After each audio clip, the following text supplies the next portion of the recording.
current affairs as always we are doing and continuing after so long. थोड़े से break के लिए sorry, but again we'll continue with the same pattern. वही रहेगा रोज. Weekly news आपको हर Saturday को 12 बजे मिलेगी with the agenda of the day, with the topics of the week and the most important topics in these. Right? So बहुत कुछ हो रहा है दुनिया में जो हम लोग मिस नहीं करेंगे. वीकली करंट अफेयर्स क्लासेस करेंगे which I will take personally with the same agenda. सबसे पहले करेंगे एमसीक्यू, जिसमें 6 एमसीक्यू रहते हैं जी, है ना. एमसीक्यू में मैक्सिमम जो सॉल्व करता है इसमें ऑफलाइन वाले अलाउड हैं, ऑनलाइन वाले नहीं. तो जो ऑफलाइन नहीं आ रहे, ऑनलाइन घर से देख रहे हैं, वो चॉकलेट के लिए एलिजिबल नहीं है. साथ में जोड़ जोड़ के चीटिंग मत करना, देख रहा हूं मैं यहीं पे.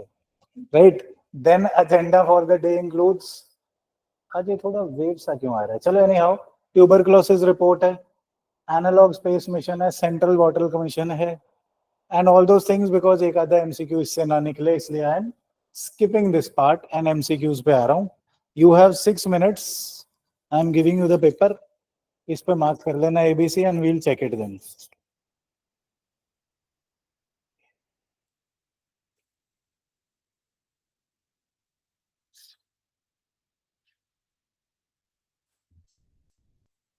6 minutes exactly.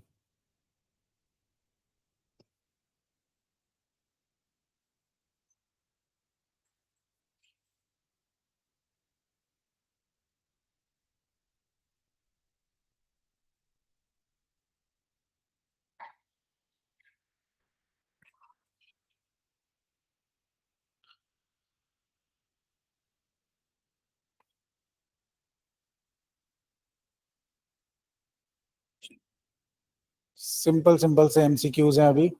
धीरे धीरे लेवल बढ़ाते जाएंगे और आगे भगाते जाएंगे.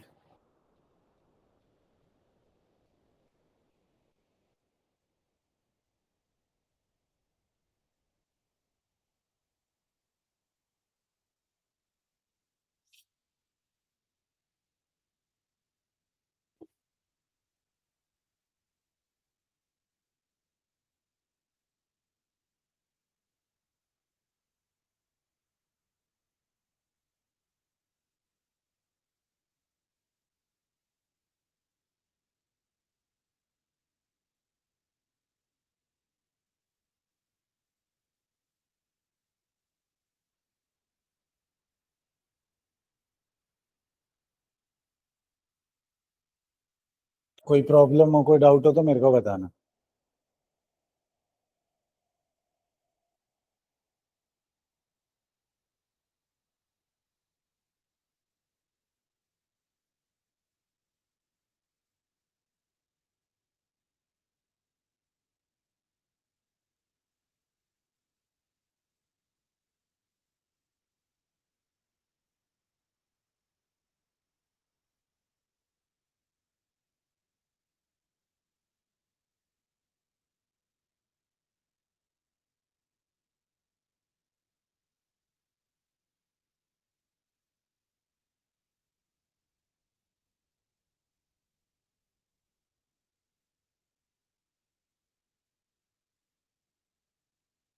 ऑनलाइन वाले पीपल भी प्लीज सॉल्व करते रहें साथ साथ.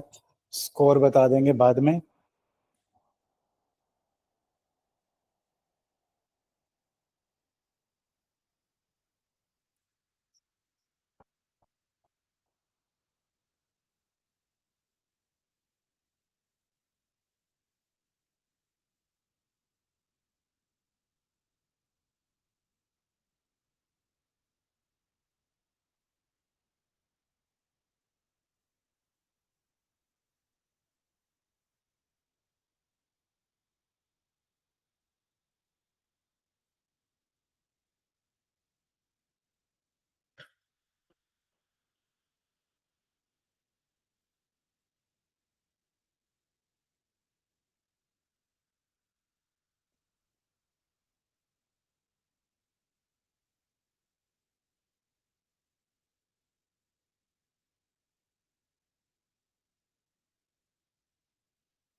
2 more minutes.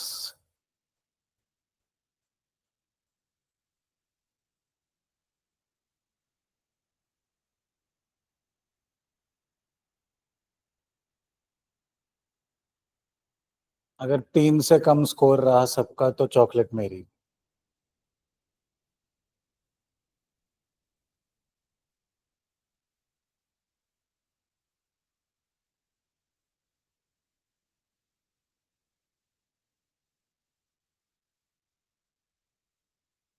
इतने सोचने वाले एमसी क्यों हैं?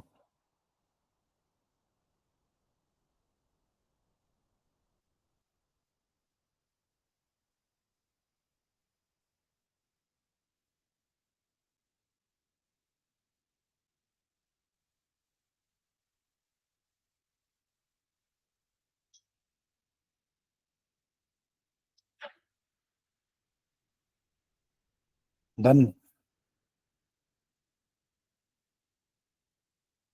Half a minute more and then we are done. Then we'll check it. And जो लोग सुस्ती से घर बैठे हैं उनको I'll tell you कि उठोगे जागोगे तभी ग्राहक जागेगा, नहीं तो सोते ही रह जाओगे. हाँ, वीडियो रुका है.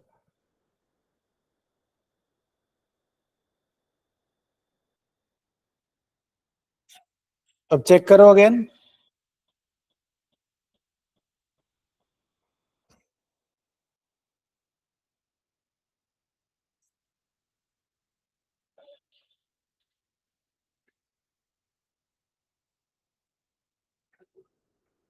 हाँ जी, आर वी डन? चेक कर लें, बदल लो आपस में, अब तो आसपास में साइड साइड चेंज कर लो. Thank you. So let's check them. Very very simple ones थे आज. बिगिनिंग सिंपल रखनी चाहिए इसलिए. फर्स्ट का answer is C Chandigarh. Second का answer is B Bombay. Third is D Delhi. Fourth is B Bombay.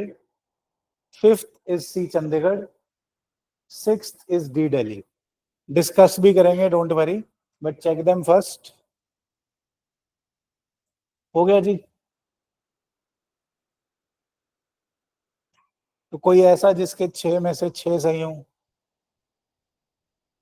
कोई भी नहीं. मेरी है. कोई ऐसा जिसके एक सही हो, उल्टा एक सही हो? कोई ऐसा जिसके 2 सही हो? 2 सही. कोई ऐसा जिसके 3 सही हो?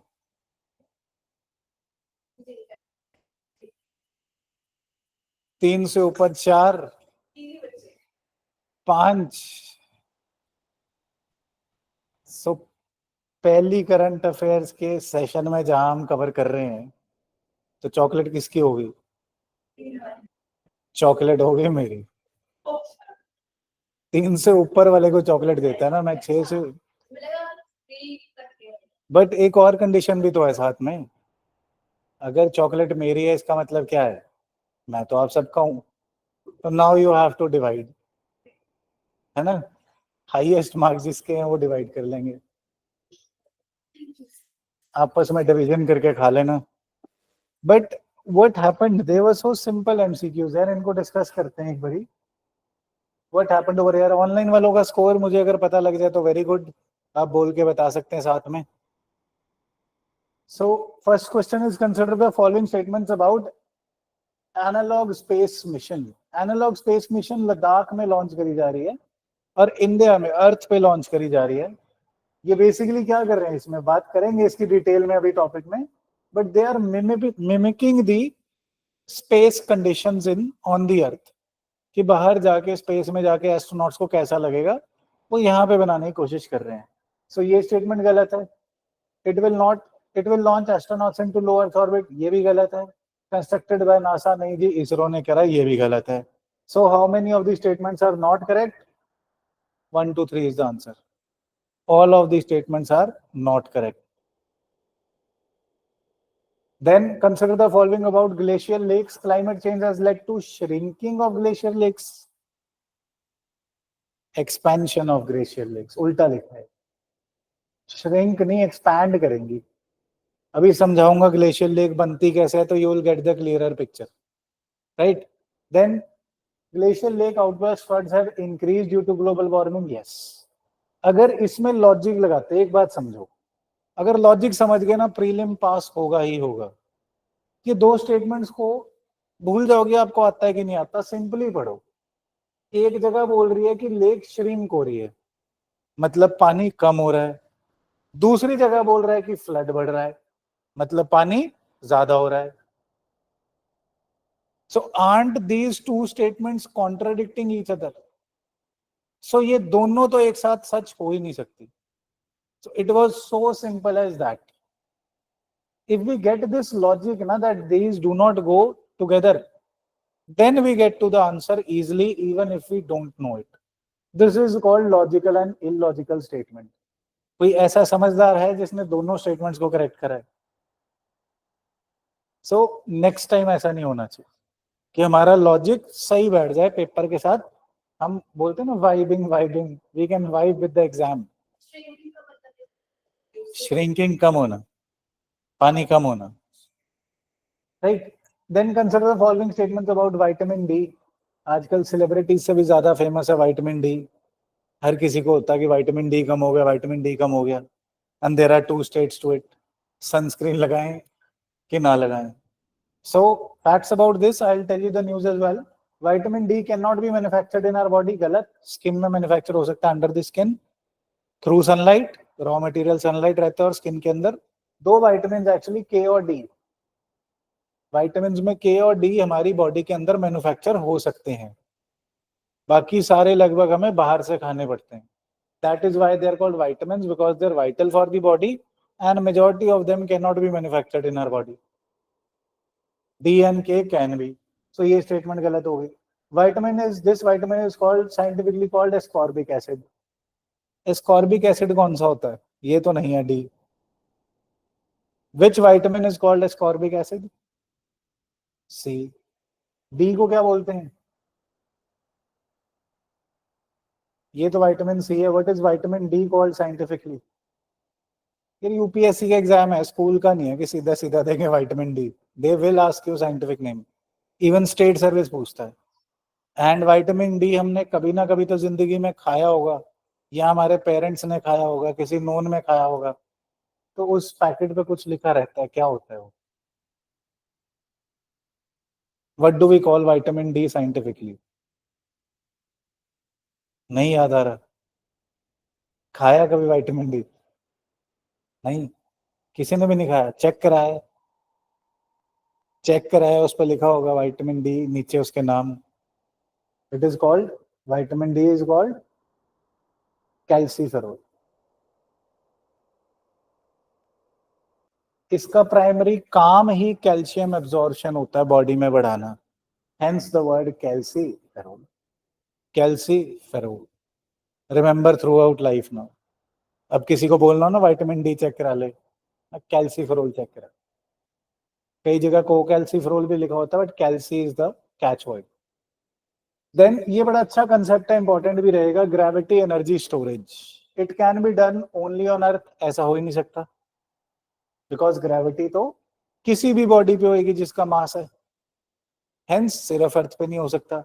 Gravity energy storage is more durable than battery storage, correct, because battery के केमिकल्स खत्म हो जाते हैं। वजन नहीं ना खत्म होता, जान खत्म हो जाती है, बट वजन तो फिर भी नहीं खत्म होता। Hence gravity storage is more durable than battery storage, definitely, because battery में केमिकल्स खत्म हो जाते हैं, right? Then it will make renewable energy storage more viable, definitely. That is why it is coming as an alternative of battery storage. ये detail में समझाऊंगा, don't worry. I don't say कि topic देख लो और भाग जाओ, नहीं, समझाना ही तो मेरा काम है, राइट। सो ओनली ऑन अर्थ नहीं हो सकता जी, सारी जिस भी बॉडी में ग्रेविटी होगी वहां हो सकता है। Gravity energy storage is more durable than battery, definitely. Then it will make renewable energy more viable, definitely. How many statements are correct? Only 2. ये बार बार एक और कैच मैं साथ में बताता हूँ, यूपीएससी में भी अगर how many of the statements का सवाल है और ऐसी 3 स्टेटमेंट्स हैं। ऐसी मीन्स ये लाइन्ड स्टेटमेंट है, वर्ड नहीं है। एक एक वर्ड होता है तो यूजली आंसर होता है all of the above, but statement है ना लाइन वाली, सेंटेंस वाली, जहां पे 3 है, माइंड यू 3 स्टेटमेंट्स है, तो आंसर, आप यूपीएससी आंसर कीज देखना, 78% of the times answer is only 2 statements. जितने मर्जी फैक्ट हो, इसको हम लॉजिकली जब पूरा हैक्स कोर्स करेंगे ना, I will tell you how to apply it. This is one of the easiest hacks. सबसे मुश्किल क्या है, वो लॉजिक और इलॉजिक समझना। अगर हम लॉजिक समझ गए फिर इसकी जरूरत ही नहीं पड़ेगी, बट ये तब जरूरत पड़ती है कि मरता क्या ना करता, समझ नहीं आ रहा, ओनली 2 करते, या फिर ये सपोर्टिव एविडेंस हो जाती है। कि क्या होता है, यूपीएससी का पेपर जो बनता है उसमें options are not there to help you, they are there to confuse you. So हम लोग जब ऑप्शंस पढ़ के कंफ्यूज हो जाते हैं तो ज्यादातर ऐसा हो जाता है ए है कि बी है, एक दो ऑप्शन में रह जाता है। तो सपोर्टिव एविडेंस आपको ये हैक्स प्रोवाइड कर देते हैं, है ना। और अल्टीमेटली अगर पेपर ऐसा आ रहा है कि भैया हमें आते ही 20-25 सवाल हैं, करने तो 95-96 ही है, उसके बिना प्री नहीं निकलता। There are people who have attempted, one of our students, not my student actually, she came to me after the failure, कहीं और अकेडमी में थी, I will not obviously name, but with an accuracy rate of I think more than 70% she attempted the prelims. Cutoff was not even 50%, but still she could not clear the pre by कितने सवाल करे, 51। 51 सवाल करने वाला तो डूबा ही डूबा ना। And this is where academies miss out. And again हर किसी को 100 नहीं करने, मैं पर्सनली 100 करता था, कभी प्रीलिम नहीं रुका जिंदगी में, but it does not mean कि आप सबको भी 100 करने। There is a bell curve strategy to find out कि आपके मैक्सिमम सवाल कितने करने चाहिए। हो सकता है आपके डिफरेंट उनके डिफरेंट ऐसे हो, right. It is different for everybody, but you should know the method कि हमने कैलकुलेट ही कैसे करना है, कि मुझे 90 करने हैं कि 95 करने हैं कि 100 करने हैं, कितने करने हैं, that will calculate with patience. Test series आएगी, पर्सनल स्टैट्स बनाना सिखाऊंगा, जिन्होंने इस बार प्रीलिम देना उनका जनवरी से प्रोसेस स्टार्ट कर देंगे वो वाला, राइट। सो ओवर हियर एक अटेम्प्ट स्ट्रेटजी सीखो, वन लाइन में 3 स्टेटमेंट्स होती हैं, तो answer becomes only 2, right. Madam chocolate का आपने वो छोड़ दिया चांस, और चॉकलेट आज सब में बटेगी, उनको भी दे देना चाहे लेट आए, मुझे मत देना, कोई बात नहीं, right. So going ahead, consider the following statements about Kumbh Mela. This is again culture ना, एक थोड़ा सा निग्लेक्टेड टॉपिक है, और कल्चर से बहुत सारे सवाल आते हैं, बट पढ़ाने वाले को दिक्कत होती है, मैं क्या क्या पढ़ाऊं। So we should strictly remain with the syllabus, and जो भी न्यूज में आ रहा है उसको कवर करना ही करना है। कुंभ मेला टॉपिक अगर कवर किया हुआ है, you know it, it was started by Raja Birbal, not at all. Raja Birbal तो बहुत बाद में आते हैं, कुंभ मेला तो मौर्यन एम्पायर से रेफरेंसेस मिल रहे हैं इसका। होली डिप लेने जाते हैं अपना गंगा में और उसकी कॉन्फ्लुएंसिंग रिवर्स में, right. Then the Mahakumbh Mela takes place in Prayagraj, correct. Mahakumbh takes place in Prayagraj, Allahabad, Prayagraj, but there are other locations where Kumbh Mela takes place. कहाँ कहाँ पे, हरिद्वार में, और 4 जगहों पे 4-4 साल के इंटरवल पे होता है, हरिद्वार, उज्जैन, नासिक, प्रयागराज, 4 जगह पे कुंभ मेला होता है। And all those rivers are either Ganga और देयर कॉन्फ्लुएंसिंग रिवर्स, राइट। इसको भी डिटेल में करेंगे। सो हरिद्वार, उज्जैन, नासिक एंड प्रयागराज, इलाहाबाद, प्रयागराज, इलाहाबाद नहीं कहना, योगी जी आ जाएंगे। महाकुंभ मेला प्रयागराज वाले को बोला जाता है, बाकी सारे कुंभ मेला है, बट इस वाले को बिकॉज इसमें सबसे ज्यादा गैदरिंग होती है तो इसे महाकुंभ बोला जाता है, right. So started by Raja Birbal, गलत। Mahakumbh takes place in Prayagraj, सही। Britishers banned the festival for 50 years, गलत। ये तो इवन इससे इंट्रीग्ड थे, उसे पसंद कर रहे थे कि देखें करते क्या है हिंदुस्तानी, इतने लाखों लोग आके नदी में डुबकियां मारने लग जाते हैं, हो क्या रहा है पानी से। हम बोलते थे पाप धुल रहे हैं, पाप धुल रहे हैं। चलो रिलीजियस बिलीफ जो भी हो, I don't comment upon that, वो आपकी मर्जी है, डुबकी मारो ना मारो। बट साइंटिफिकली भी हमने फाइंड आउट करा है अब कि there are organisms in the Ganga, bacteriophage. Bacteriophage क्या करते हैं, आपकी बॉडी के ऊपर चिपकी हुई इन्फेक्शन खा जाते हैं, बैक्टीरिया को खा जाते हैं। तो पाप धुले ना धुले, इन्फेक्शन धुल जाती है। Hence scientifically also true. But एक बार गंगा नहाने के बाद आप सामने स्नान घर में जाते हैं और दूसरे पानी से भी नहा लेते हैं, because it might B full of मिट्टी, डर्ट एंड क्या क्या डालते हैं हम उस नदी में, right. So the answer here becomes, ये गलत ये सही एंड ये गलत, तो आंसर बिकम्स टू ओनली। हाँ, not, sorry, not correct, just not correct था। सो नॉट करेक्ट में क्या होगा जी, स्टार्टेड बाय राजा बीरबल नहीं, ये नहीं, 1 and 3 becomes the answer. It should be 1 and 3 over here, right? इस आंसर को जिसका ऊपर नीचे हो गया वो पता हो तो अपना सही मान लें, 1 and 3 होना चाहिए यहाँ पे नॉट करेक्ट के हिसाब से, राइट। देन ये एक्चुअली लास्ट एक प्रीवियस ईयर क्वेश्चन भी है, टाइटेनियम दोबारा न्यूज में आया तो वही का वही उठा लाए। इसमें एक अटेम्प्ट की टेक्निक मैं आपको सिखाना चाहता हूँ, listen very carefully. Ilmenite and rutile, अब तो जिसने पीवाईक्यू सॉल्व करे उसे पता है आंसर टाइटेनियम है, but even that year what could have been done जब ये सवाल आया था, इसमें एक बड़ी अच्छी सी आइडिया है। आप इमेजिन करो कि ये क्वेश्चन आप बना रहे हैं, आपने मेटल्स की गलत ऑप्शन सोचनी है। मेटल सोचो अपने बारे में अपने हिसाब से, you will think of what, aluminium, iron, steel, चलो रॉ मटेरियल डालना था, कोल डाल दिया, पर टाइटेनियम कौन सोचता है? Does anybody think of titanium as a wrong option? Does it come to your mind? So simple सा लॉजिक नहीं हो गया, जो ये बंदा क्वेश्चन बना रहा है वो इसी को पढ़ रहा है, ये इसने पढ़ के बनाया, बाकी सारे इसने दिमाग से बनाए। So here the trick is the option which is the most difficult to think of as a wrong option.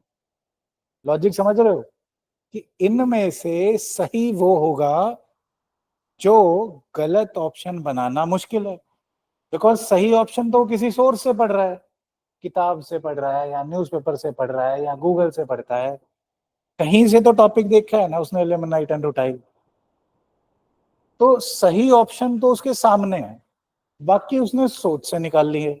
तो इसको अगर हम रिवर्स इंजीनियर करें तो क्या हम आंसर ऐसे नहीं पहुंच जाएंगे कि जो ऑप्शन सोचनी गलत मुश्किल थी, कॉमन ऑप्शंस गलत करना आसान है कि चलो जी मेटल सोचने थे, सही ऑप्शन तो लिख ली, अब गलत कैसे सोचें। गलत ऑप्शन बनाना एक्चुअली, अगर आप एमसीक्यूज बना के देखें over the years, I had asked my students कि आप एमसीक्यूज भी खुद बना के देखो, एक दो बार, रोज एक दो एमसीक्यू बनाओ, आपको समझ आ जाएगा कि एमसीक्यू का पेपर तो पास करना बहुत आसान है, because answer is to be recognised, लिखा हुआ है सामने, ढूंढ लो, right. It's so very simple. बाकी ये है कि अभी ये चीजें नहीं है because nobody deals with them, so हम ग्रेजुअली इनको सीख जाएंगे और प्रीलिम तो घूमते फिरते पास कर जाएंगे। Don't worry at all. Got my point? कोई डाउट, कोई कंफ्यूजन है? सब में लगता है ये, हर एक जगह, ये नेचर ऑफ एमसीक्यू है। अब एमसीक्यू ना, पेपर देना है 25 में ना, तो मेरे को 10 एमसीक्यू बना के दिखाना, खुद बनाओगे ना तो समझ आएगा। टॉपिक उठाया उसमें एमसीक्यू बनाओगे ना, जब जब गलत ऑप्शन बनाने की बारी आएगी तब मौत पड़ेगी, यार गलत ऑप्शन कैसे बनाऊं, है ना। खास कर ये सिंगल वर्डर क्वेश्चन में, इसमें फिर भी हम 15 को 18 कर देते हैं, राजा बीरबल कर देते हैं, है ना।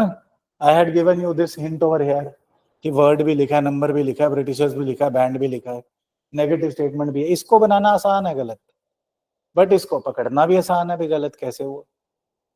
Over here it is very difficult to make wrong option, सोचना मुश्किल पड़ जाता है ना। मैच द फॉलोइंग में जैसे सारे मैच कभी भी नहीं होते, एक आध तो गलत हो गई, how many of the following are correctly matched, answer all होता ही नहीं। मतलब exceptions also you can say कि सर ये देखो मैंने 10 लाख एमसीक्यू पढ़े थे, उसमें एक एमसीक्यू में सारे मैच्ड थे, but that would be an idiotic thing. एक स्टेटमेंट मेरी हमेशा ध्यान रखना, exactly exactly, if you think, दोबारा से रिपीट कर देता हूं, इफ यू थिंक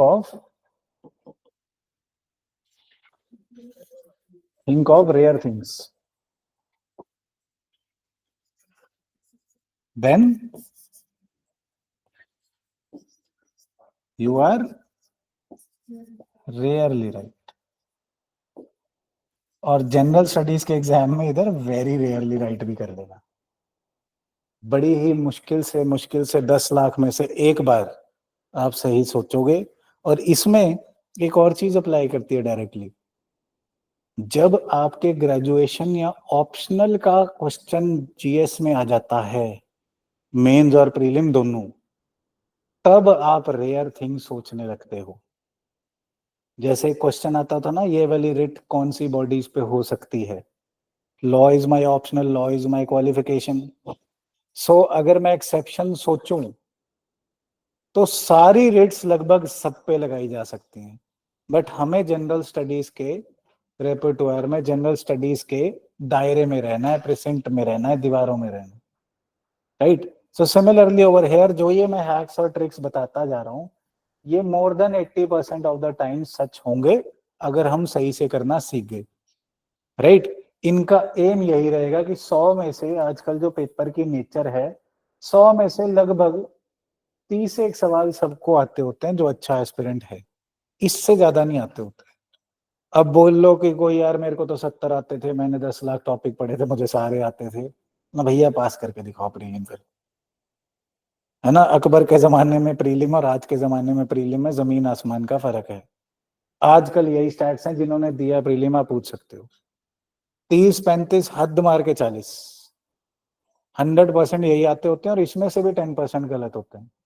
जो आपको लगता है ना मुझे 30 के 30 आते हैं पक्का पक्का पक्का, उसमें से भी 27 ही ठीक निकलते हैं, एवरेज स्टैट्स बता रहा हूँ, राइट। तो हमें करने कितने, नेट एटलीस्ट 55 सही, मतलब कि हमारे 100-110 नंबर बन जाए, कि सेफ हो जाए प्रीलिम, बाद में कट ऑफ पीछे ना भागते रहें। हर ABC वीडियो डाल रहा हम यूट्यूब पे, देख रहे हैं पेपर होने के बाद कट ऑफ कितनी रहेगी, कट ऑफ कितनी रहेगी, कट ऑफ कितनी रहेगी। So better than that, let's practise according to the trends. So ये जो हम एक्स की बात कर रहे हैं, 10 की बात कर रहे हैं, ये बाकी 70 में जहां आप तुक्के मारोगे, वो तुक्कों की करेक्टनेस को बहुत हाई कर देगा और आपके प्रीलिम को पक्का पक्का सेल थ्रू करा देगा। That is the essence of it. ऐसा नहीं है कि कंटेंट छोड़ दो, as I keep on repeating, prelim is just like a pizza, base तो आपका कंटेंट ही है। नेल पॉलिश अच्छी है ना? नहीं? हाथ दोनों जिन्होंने नेल पेंट कराया बता दो यार, किसने नहीं कराया हुआ, सारे साफ हैं। ये देखो आ गया, अच्छी है नेल पॉलिश, बहुत बुरी है। आपने सही पकड़ा है, नेल पॉलिश नहीं, यहाँ पे actually parrot type of nails बता रहा हूँ। ये जनित में जारी संदेश भी है, कंटेंट तो है ही, आ रहा हूँ उस पर भी। But if somebody has parrot shape nails, है ना, ये जनित में जारी क्यों है, अगर जानकारी में, रिश्तेदारी में किसी के पैरेट जैसे नेल्स हो रहे हैं ना, तो it is very likely he is a patient of TB. This was taught to me by my father, he is a doctor for, मतलब बहुत एक्सपीरियंस हो गया उन्हें। सो किसी के भी अगर आपको दिख रहे हैं कि पैरेट टाइप के नेल्स हैं, तो वो उसे टीबी हो सकता है। और हमारे लिए जरूरी, क्योंकि हम मार्केटों में खाना खाते हैं और हम किसी से कुलचे छोले खा रहे हैं, किसी से कुछ खा रहे हैं, और टीबी इंडिया में बर्डन सबसे ज्यादा है। सो अगर आपका कुलचे छोले वाला पतला सा है, बहुत ही वीक सा है, और उसके पैरेट टाइप नेल्स हैं, और वो खांस रहा है साथ में, तो भैया वो गरीब, और he is not poor and पात्र of sympathy, he is a patient of TB. उसे RNTCP प्रोग्राम का पर्चा देके उससे खाना मत खाओ, 10-20 रुपए वैसे दे दो कि भैया इलाज करा लो फ्री है, चेक करा लो फ्री है, राइट। ट्यूबरक्लोसिस इज अ, कौन सी इलनेस है, वायरल है, बैक्टीरियल है, फंगल है, कौन सी है? बैक्टीरियल इलनेस है, यानी इंडिया की हवा में लगभग सारी जगह घूम रही है। डू यू रिमेम्बर इसकी वैक्सीन कौन सी लगती होती थी बेसिक्स ऑफ टीबी में? हमारे जमाने में तो लगती होती थी, यहाँ पे निशान होता था। अब नहीं लगती, अब पेंटा वैक्सीन में भी इंक्लूडेड है, बट इसकी वैक्सीन होती थी बीसीजी। बीसीजी वैक्सीन टीबी के लिए लगती होती थी, but again this is only effective usually against brain TB. Pulmonary TB, pulmonary होता है लंग्स, पल्मोनरी टीबी के खिलाफ ये बीसीजी वैक्सीन ज्यादा इफेक्टिव नहीं है, right? It's not that effective against lung TB, pulmonary is lung वाली टीबी। एंड ज्यादातर हमें एरियल, हवा के थ्रू ये इन्फेक्शन फैल सकती है। कोई टीबी वाला बैठा आपके आसपास खांस रहा हो तो आपको भी हो सकती है। एंड यूजली भी हवा में चल रहे हैं टीबी के कीटाणु, but are immunity fights with them, right? So अभी ये न्यूज में क्यों रहा है? Because there has been a global tuberculosis report. ये सिंपल अब तो स्टैटिक ही बन चुका है कि ग्लोबल टीबी रिपोर्ट कौन पब्लिश करता है? WHO। ये तो ऐसे पता होना चाहिए कि भैया ये सवाल ही नहीं बनता, और अगर बन गया तो ऑब्वियसली अपना गलत नहीं होना चाहिए। एनुअल टीबी रिपोर्ट हर साल निकालता है WHO, ऑब्वियसली कॉम्प्रिहेंसिव पिक्चर देगा, अप टू डेट स्टैट्स देगा, इसे याद करने की जरूरत नहीं, ये पता होना चाहिए। आगे पता होना चाहिए 2024 की रिपोर्ट क्या कह रही है। 2-3 मेजर फाइंडिंग्स ये है कि टीबी के केसेस बढ़ते जा रहे हैं, कोविड टाइम से अभी भी कम है, बट पिछले 2 सालों में बढ़े हैं, डेथ्स भी बढ़ी हैं, राइट? एंड बर्डन इंडिया में टीबी केसेस का, दुनिया में सबसे ज्यादा इंडिया में बर्डन, सबसे ज्यादा टीबी केसेस इंडिया में है, और ये ज्यादातर पुअर अंडर डेवलप्ड कंट्रीज की बीमारी है, राइट? एंड बेसिक्स अपने को पता होना चाहिए भी, हाँ, TB is a bacterial illness, it has a vaccine, but the vaccine is not so successful against lung TB. Madam अब तो मैं चॉकलेट जीत गया, सॉरी, आज मेरी हुई chocolate. So let's read this in detail, थोड़ी सी डिटेल्स नोट कर लेते हैं। 8.2 million were newly diagnosed with tuberculosis in 2023. This is one of the highest number of TB cases recorded by WHO since it began TB monitoring in 1995. It also marks a significant increase from 7.5 million in 2022. लगभग कितने बढ़ गए? 7.5 से 8.2 million हो गए। देखो, इसको as such नहीं याद रखना होता 8.2 मिलियन है कि 10 मिलियन है, ये प्रीलिम में आने नहीं वाला 0.2 कितना है, बट मेंस में अपने को आइडिया होना चाहिए कितने लोग हैं। कितने हो गए? लगभग 82 लाख हो गए, 80 लाख हो गए मोटे मोटे। तो 80 लाख लोगों को दुनिया में टीबी है। Although estimated number of 1.25 million deaths is down from 1.32। लोगों को टीबी ज्यादा हुई, but deaths due to TB थोड़ी कम हुई। And these deaths are actually very unfortunate, जिस बीमारी का इलाज है और इंडिया में तो फ्री है। This is part of the big 4 campaigns. AIDS और टीबी बहुत ज्यादा पैसा लगाती है सरकार।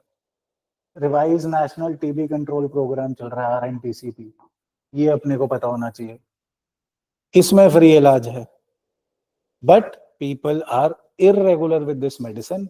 एंड अगर ये मेडिसिन आप नहीं ले रहे या इसमें इरेगुलर है तो इतना बुरा हाल होता है ना सेहत का, ट्रस्ट में आप क्लास में भी नहीं बैठ सकते आराम से। This is what happens. So, going ahead, the data shows that 30 most low and middle income countries bear 87% of the global burden of TB.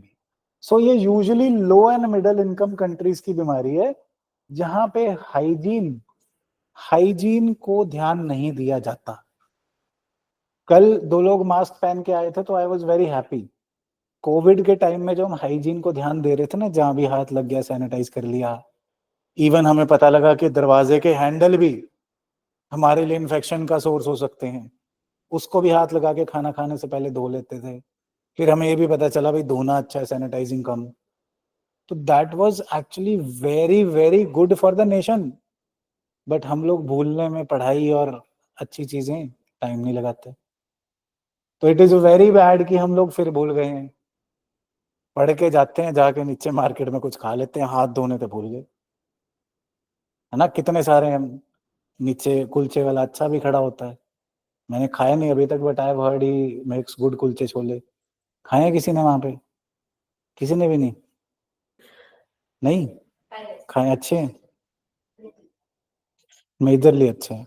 So we must remember for the exam की low middle income countries की बीमारी है ना, TB हो गया. And हमारे लिए we must remember the जनहित में जारी संदेश, अपने हाथ पैर धो के खाएं, कुलचे वाले भैया के नेल्स देख लें, पैरेट स्टाइल हुए तो मत खाएं, भैया का फ्री में इलाज करवाएं.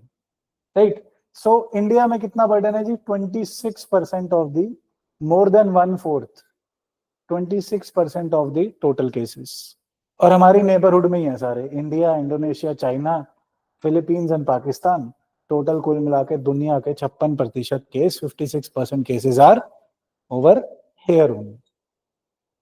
तो खांस खांस के सुक्की खांसी हो रही है अगर बार बार, अगर नहीं रुका जा रहा रात को खांसते खांसते, बात करते करते खांसी हो रही है, खास कर सुक्की खांसी, तो get your sputum analysis done. Sputum analysis, या फिर इसमें और भी अब एक और लेटेस्ट टेस्ट आया, जीन एक्सपर्ट. कभी कभार पेपर में ऐसा भी आ जाता है यार, ये किसके लिए टेस्ट है? जीन एक्सपर्ट टेस्ट अपने को पता होना चाहिए टीबी के लिए. Right. There are other test as well, है ना. एक बारी तो 1990 या 2000 में इसकी दवाई भी पूछी गई थी, but I don't think that will repeat. आजकल नेचर ऑफ एग्जाम चेंज हो चुका है. Right. So 55% of people who develop TB were main. लड़कों को ज्यादा टीबी हो रही है, ऐसा क्यों है? Why should men have all the TV? Because they have all the fun. That's why. Why should men have, जी? Unhygienic people. Hygiene की क्लास मैं ही ले रहा हूँ. And I am definitely male. So, हाँ जी. One of the biggest reason is substance abuse. वो जो लगे होते हैं ना वहाँ पे, चलो भैया और चलो बीड़ी फूकते हैं. तो what is that? That is harming your lungs. That is making your lungs more vulnerable. Hence, men suffer more. Women lesser. इतना सा आइडिया होना चाहिए, नंबर भूल जाए कोई बात नहीं. राइट जी.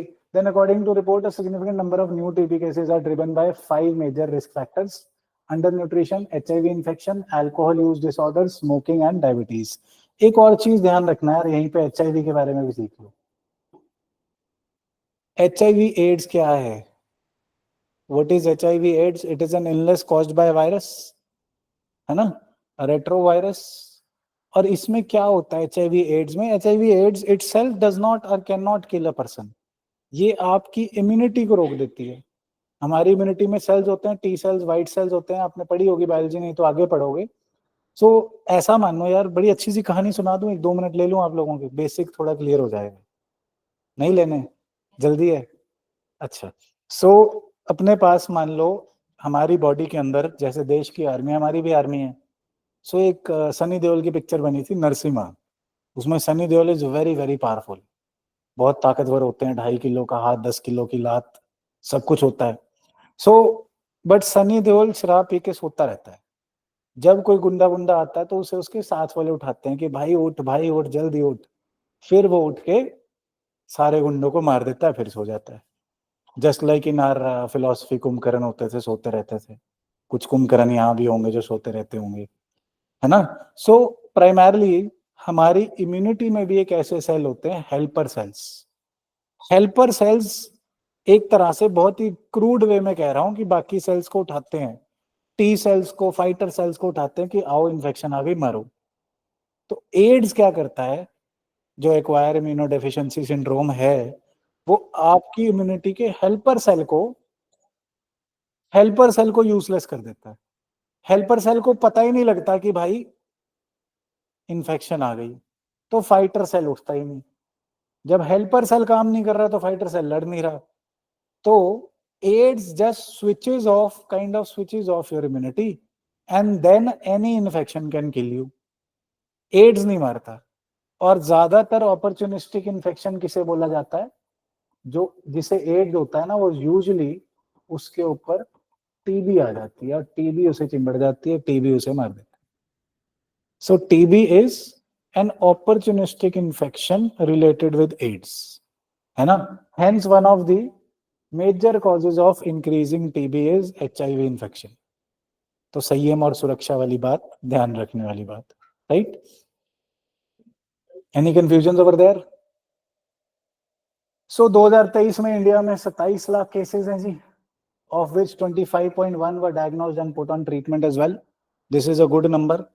यूजली आजकल प्राइवेट क्लिनिक्स को भी ये कहा जाता है कि आप लोग कोई भी टीबी का केस आए आपने नहीं इलाज करना, अगर टीबी डायग्नोज हो गई you have to refer that person to the government dispensary और hospital, you can not treat it. और वो क्लिनिक के मालिक की, डॉक्टर की खुद की रिस्पॉन्सिबिलिटी होती है कि वो बंदा हॉस्पिटल में जाए, नहीं गया तो इसको रिपोर्ट करना पड़ेगा अगले साल में जब ऑडिटिंग होगी कि भैया क्यों नहीं आया।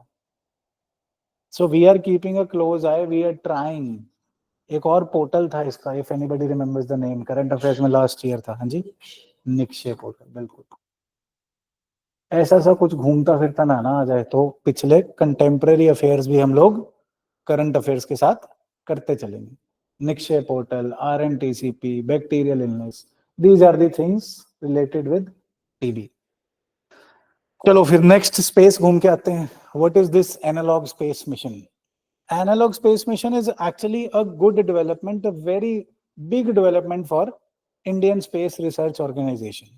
अब हम लोगों ने, आप ये ध्यान से सोचो कि इंडिया ने पहले ट्रायल फेज पे थे, पहला जो थुम्बा से हमने रॉकेट उड़ाया था वो एक तरह से हवाई की तरह उड़ा और वापस आ गया, फट गया, साइकिल से भागते भागते जैसे पहले नहीं उड़ाते थे वो काइट्स, वैसे लगभग साइकिल से उड़ाया था। फिर हमने पहले अपनी नीड्स पूरी करी, for example the telecommunication needs, the broadcast needs, internet चल रहा है ना, टीवी चल रहा है, रेडियो कम्युनिकेशन पॉसिबल है, तो पहले हमने नीड्स पूरी करी। फिर हम अब प्लैनेटरी मिशंस पे गए, मार्स पे गए, मून पे जा रहे हैं, है ना, मून पे हमारा लैंडर लैंड कर चुका है, हमारी बग्गी वहां घूम रही है, रोवर। सो अब हम लोग रिसर्च की तरफ जा रहे हैं, and now we are trying to put people into space. शायद पॉपुलेशन ज्यादा हो गया, थोड़े मून मान पे फेंक देंगे। एलॉन मस्क तो बोलते हैं ना कि मार्स पे कॉलोनी बना देंगे, वहां भी कनाडा की तरह यही होगा, कोई भी दरवाजा खोलो अंदर एक बैठा होगा भाई, इंडिया से गया हुआ, राइट? सो सिमिलरली अब हम, on a serious note, we are going on research missions and planetary missions, right? So for sending astronauts to space we need to test them in those conditions कि यार space में microgravity, लगभग zero gravity होगी। देखा होगा आपने cartoon network या कहीं कि स्पेस में जाते हैं तो उड़ रहे हैं, तो ग्रेविटी कम है, वहां के एटमॉस्फेयर अलग है, ऑक्सीजन साथ में लेके जानी पड़ती है। सो क्या क्या कंडीशंस, आइसोलेशन होगी, सोशल इश्यूज होंगे, व्हाट्सएप नहीं चलता स्पेस में, इमेजिन आपका इंस्टाग्राम बंद, व्हाट्सएप बंद, सब कुछ बंद, स्पेस में मैगी नूडल्स नहीं मिलते, है ना, किराने की दुकान नहीं है। So we have to mimic those things on the earth so that we can test people, are they fit enough to go to space?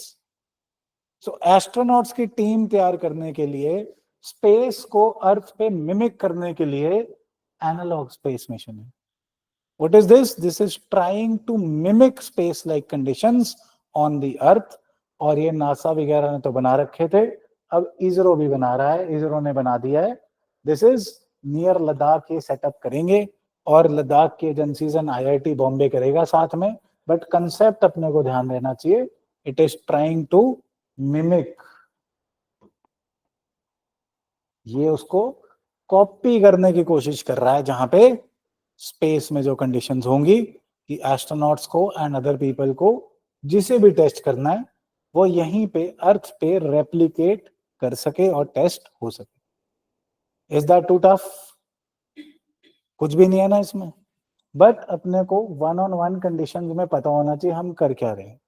Paper में आ जाता है तो ऑप्शंस में हम लोग कंफ्यूज हो जाते हैं, अभी पेपर में आया ही था, कंफ्यूज हुए होंगे। So we must be very clear, ISRO का है, और ऐसे ही कई बारी मैच द फॉलोइंग में आ जाता है। नासा का ऐसा एनालॉग मिशन कौन सा है? नीमो, जस्ट नाम नाम देख लो, इन्होंने अंडर वाटर करा हुआ है, हम लैंड पे करने की कोशिश कर रहे हैं। Serious programme is for UAE and architect for this. So we must remember कि कौन से मिशंस किसके हैं, दैट्स इट। कोई कंफ्यूजन इसमें? अब वाटर वाटर एवरीवेयर, ये बचपन में हमने पोइम पढ़ी थी, आगे क्या होता था? Not a drop to drink. उसमें क्या प्रोग्राम था, क्या हो रहा था उस पोइम में? बंदा सी में होता, बिल्कुल, ओशन के आसपास सी में फंसा होता है। सारा पानी कैसा होता है? खारा। खारे पानी में फंस के he does not have water. But इधर क्या हो रहा है जी? Water water everywhere. इधर it is talking about the central water commission, जिसने अभी एक रिपोर्ट जारी करी है कि ग्लेशियल लेक्स सारे हिमाचल में बढ़ गई हैं, इंक्रीज हो गई हैं, and glacial lake outburst flood बहुत ज्यादा इंक्रीज होंगे। कुछ 6-7 महीने या साल पहले, 6 महीने आई गेस पहले, उत्तराखंड में एक बहुत बड़ा डिजास्टर हुआ था, चामोली डिजास्टर। चामोली डिस्ट्रिक्ट वही है जहां पे एक बहुत ही फेमस इन्वायरमेंटल मूवमेंट स्टार्ट भी हुई थी। उस साल ये सवाल भी आया था। कौन सी मूवमेंट थी वो? चिपको। तो एडिटोरियल की हेडिंग यही थी, फ्रॉम चिपको टू चामोली। हुआ क्या, इसको समझते हैं। Let me have a clearer slide. Central water commission छोड़ो, अभी पहले हम ग्लेशियर लेक को समझते हैं। Glacier is what? ग्लेशियर एक ऐसा सा पहाड़ है जो बर्फ से बना है। It is made up of ice, है ना। ये एक तरह से आइस रिवर, रिवर जो थी वो फ्रीज हो गई, एक तरह से पहाड़ बन गया, पानी का, बर्फ का पहाड़ हो गया, है ना। बर्फ का पहाड़ because of global warming melt होता जा रहा है। तो बर्फ मेल्ट होती तो क्या होता है? पानी बन जाता है, प्रोवाइडेड कुछ और डाला नहीं हुआ बर्फ में, है ना। तो बर्फ, let's say we have this बर्फ का पहाड़, ये मेल्ट होता जा रहा है, रसीड होता जा रहा है, थोड़ा थोड़ा यहाँ से पानी बन गया, तो आगे इसके पानी इकट्ठा हो गया, देन थोड़ा और पीछे चला गया, ये पतला होता जा रहा है, जैसे हम वेट लूज करते जाते हैं। अभी तो गेन कर रहे हैं खैर, बट अगर लूज कर रहे हैं तो हम भी पतले होते जा रहे हैं। वैसे ही ये भी मेल्ट होता जा रहा है। जब ये मेल्ट होता जाता है तो इसमें, बिकॉज रिवर में तो पत्थर और मिट्टी भी होते हैं, तो जब पानी बन गया तो उसके पत्थर मिट्टी बाहर आ गए। सो लेट्स इमेजिन ये एक पहाड़ों में ऐसा बर्फ का पहाड़ है, और ये मेल्ट होता जा रहा है, इसके अंदर से मिट्टी पत्थर निकली जा रहे हैं। सो लेट्स से 3-4 मोटे मोटे पत्थर जो नहीं रोल हुए वो इसके आगे फंस गए। अब ये मेल्ट होता जा रहा है तो इसका पानी बढ़ता जा रहा है। सो एक तरह से पत्थरों से गार्डेड अपने पास एक लेक बन गई इस जगह पे। Over here, over here we have a lake which is guarded by these stones or rocks, और धीरे धीरे पानी बढ़ता जा रहा है तो लेक और बड़ी होती जा रही है। पानी जितना बढ़ेगा उतना पानी का प्रेशर बढ़ेगा। So one day what happens, जब ये बिकॉज ऑफ क्लाइमेट चेंज और ज्यादा रसीड कर जाता है और यहाँ पे पानी और ज्यादा बढ़ जाता है, तो ये पत्थरों का प्रेशर खत्म हो जाता है, कम हो जाता है, पानी का बढ़ जाता है। तो एक दो पत्थर इसमें से मूव कर जाते हैं और एकदम से पानी फिर लाइक एन आउटबर्स्ट, पटाखे की तरह बाहर आता है। और फिर जब पानी बाहर आता है तो फिर obviously there is a flood. This concept is glacier lake outburst flood, है ना। लास्ट टाइम हमने क्लाउड बर्स्ट की बात भी करी थी, वो मेंस में आ भी गया। ये चीज भी बड़ी रेलेवेंट है, अपने को डायग्राम के साथ आनी चाहिए कि हो क्या रहा है। सो हेंस जो हमने प्रीलियम के लिए सवाल बनाया था आज, कि ग्लेशियल क्लाइमेट चेंज की वजह से ग्लेशियल लेक्स बढ़ रही हैं, श्रिंक नहीं हो रही, बढ़ रही हैं, है ना। And glacial lake outburst floods और बढ़ रहे हैं। और ऐसी 100 से ज्यादा लेक्स तो सिर्फ उत्तराखंड में है। इंडिया में बहुत ज्यादा लेक्स ऐसी glacial lake outburst, sorry, glacial lakes Uttarakhand में, right. So it is at a very high risk. जितना जितना क्लाइमेट चेंज होता जाएगा उतना ज्यादा पॉसिबिलिटी है, रिस्क है कि आउटबर्स्ट फ्लड होता जाए। How do we save against it? क्या कर सकते हैं? What are the steps mains में, अगर आपने वे फॉरवर्ड लिखना हो? टेम्पलेट वाले भाई लोग बताएं, what is the way forward, क्या करोगे? सिंपल सा लॉजिक वाले के बताओ। हाँ जी। वन, और कोई? क्या हो रहा है, कंसेप्ट से सोचो। एक तो स्टेप्स टू रिवर्स हो गए ग्लोबल वार्मिंग, कोई भी डिजास्टर है पहले तो उसको वनरेबिलिटी मैपिंग करोगे कि कहाँ कहाँ ये लेक्स हैं जो टूट सकती हैं, तो वनरेबिलिटी मैपिंग करोगे, उसके बाद प्रिपेयर्डनेस करोगे और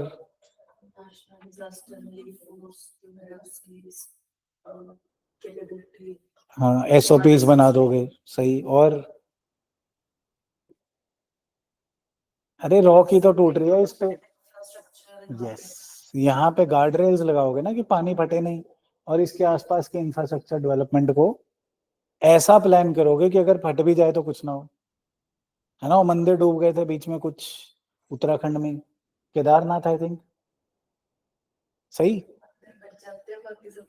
मंदिर भी तो टूट गए थे, आई थिंक नहीं टूटे थे, मंदिर नहीं टूटे,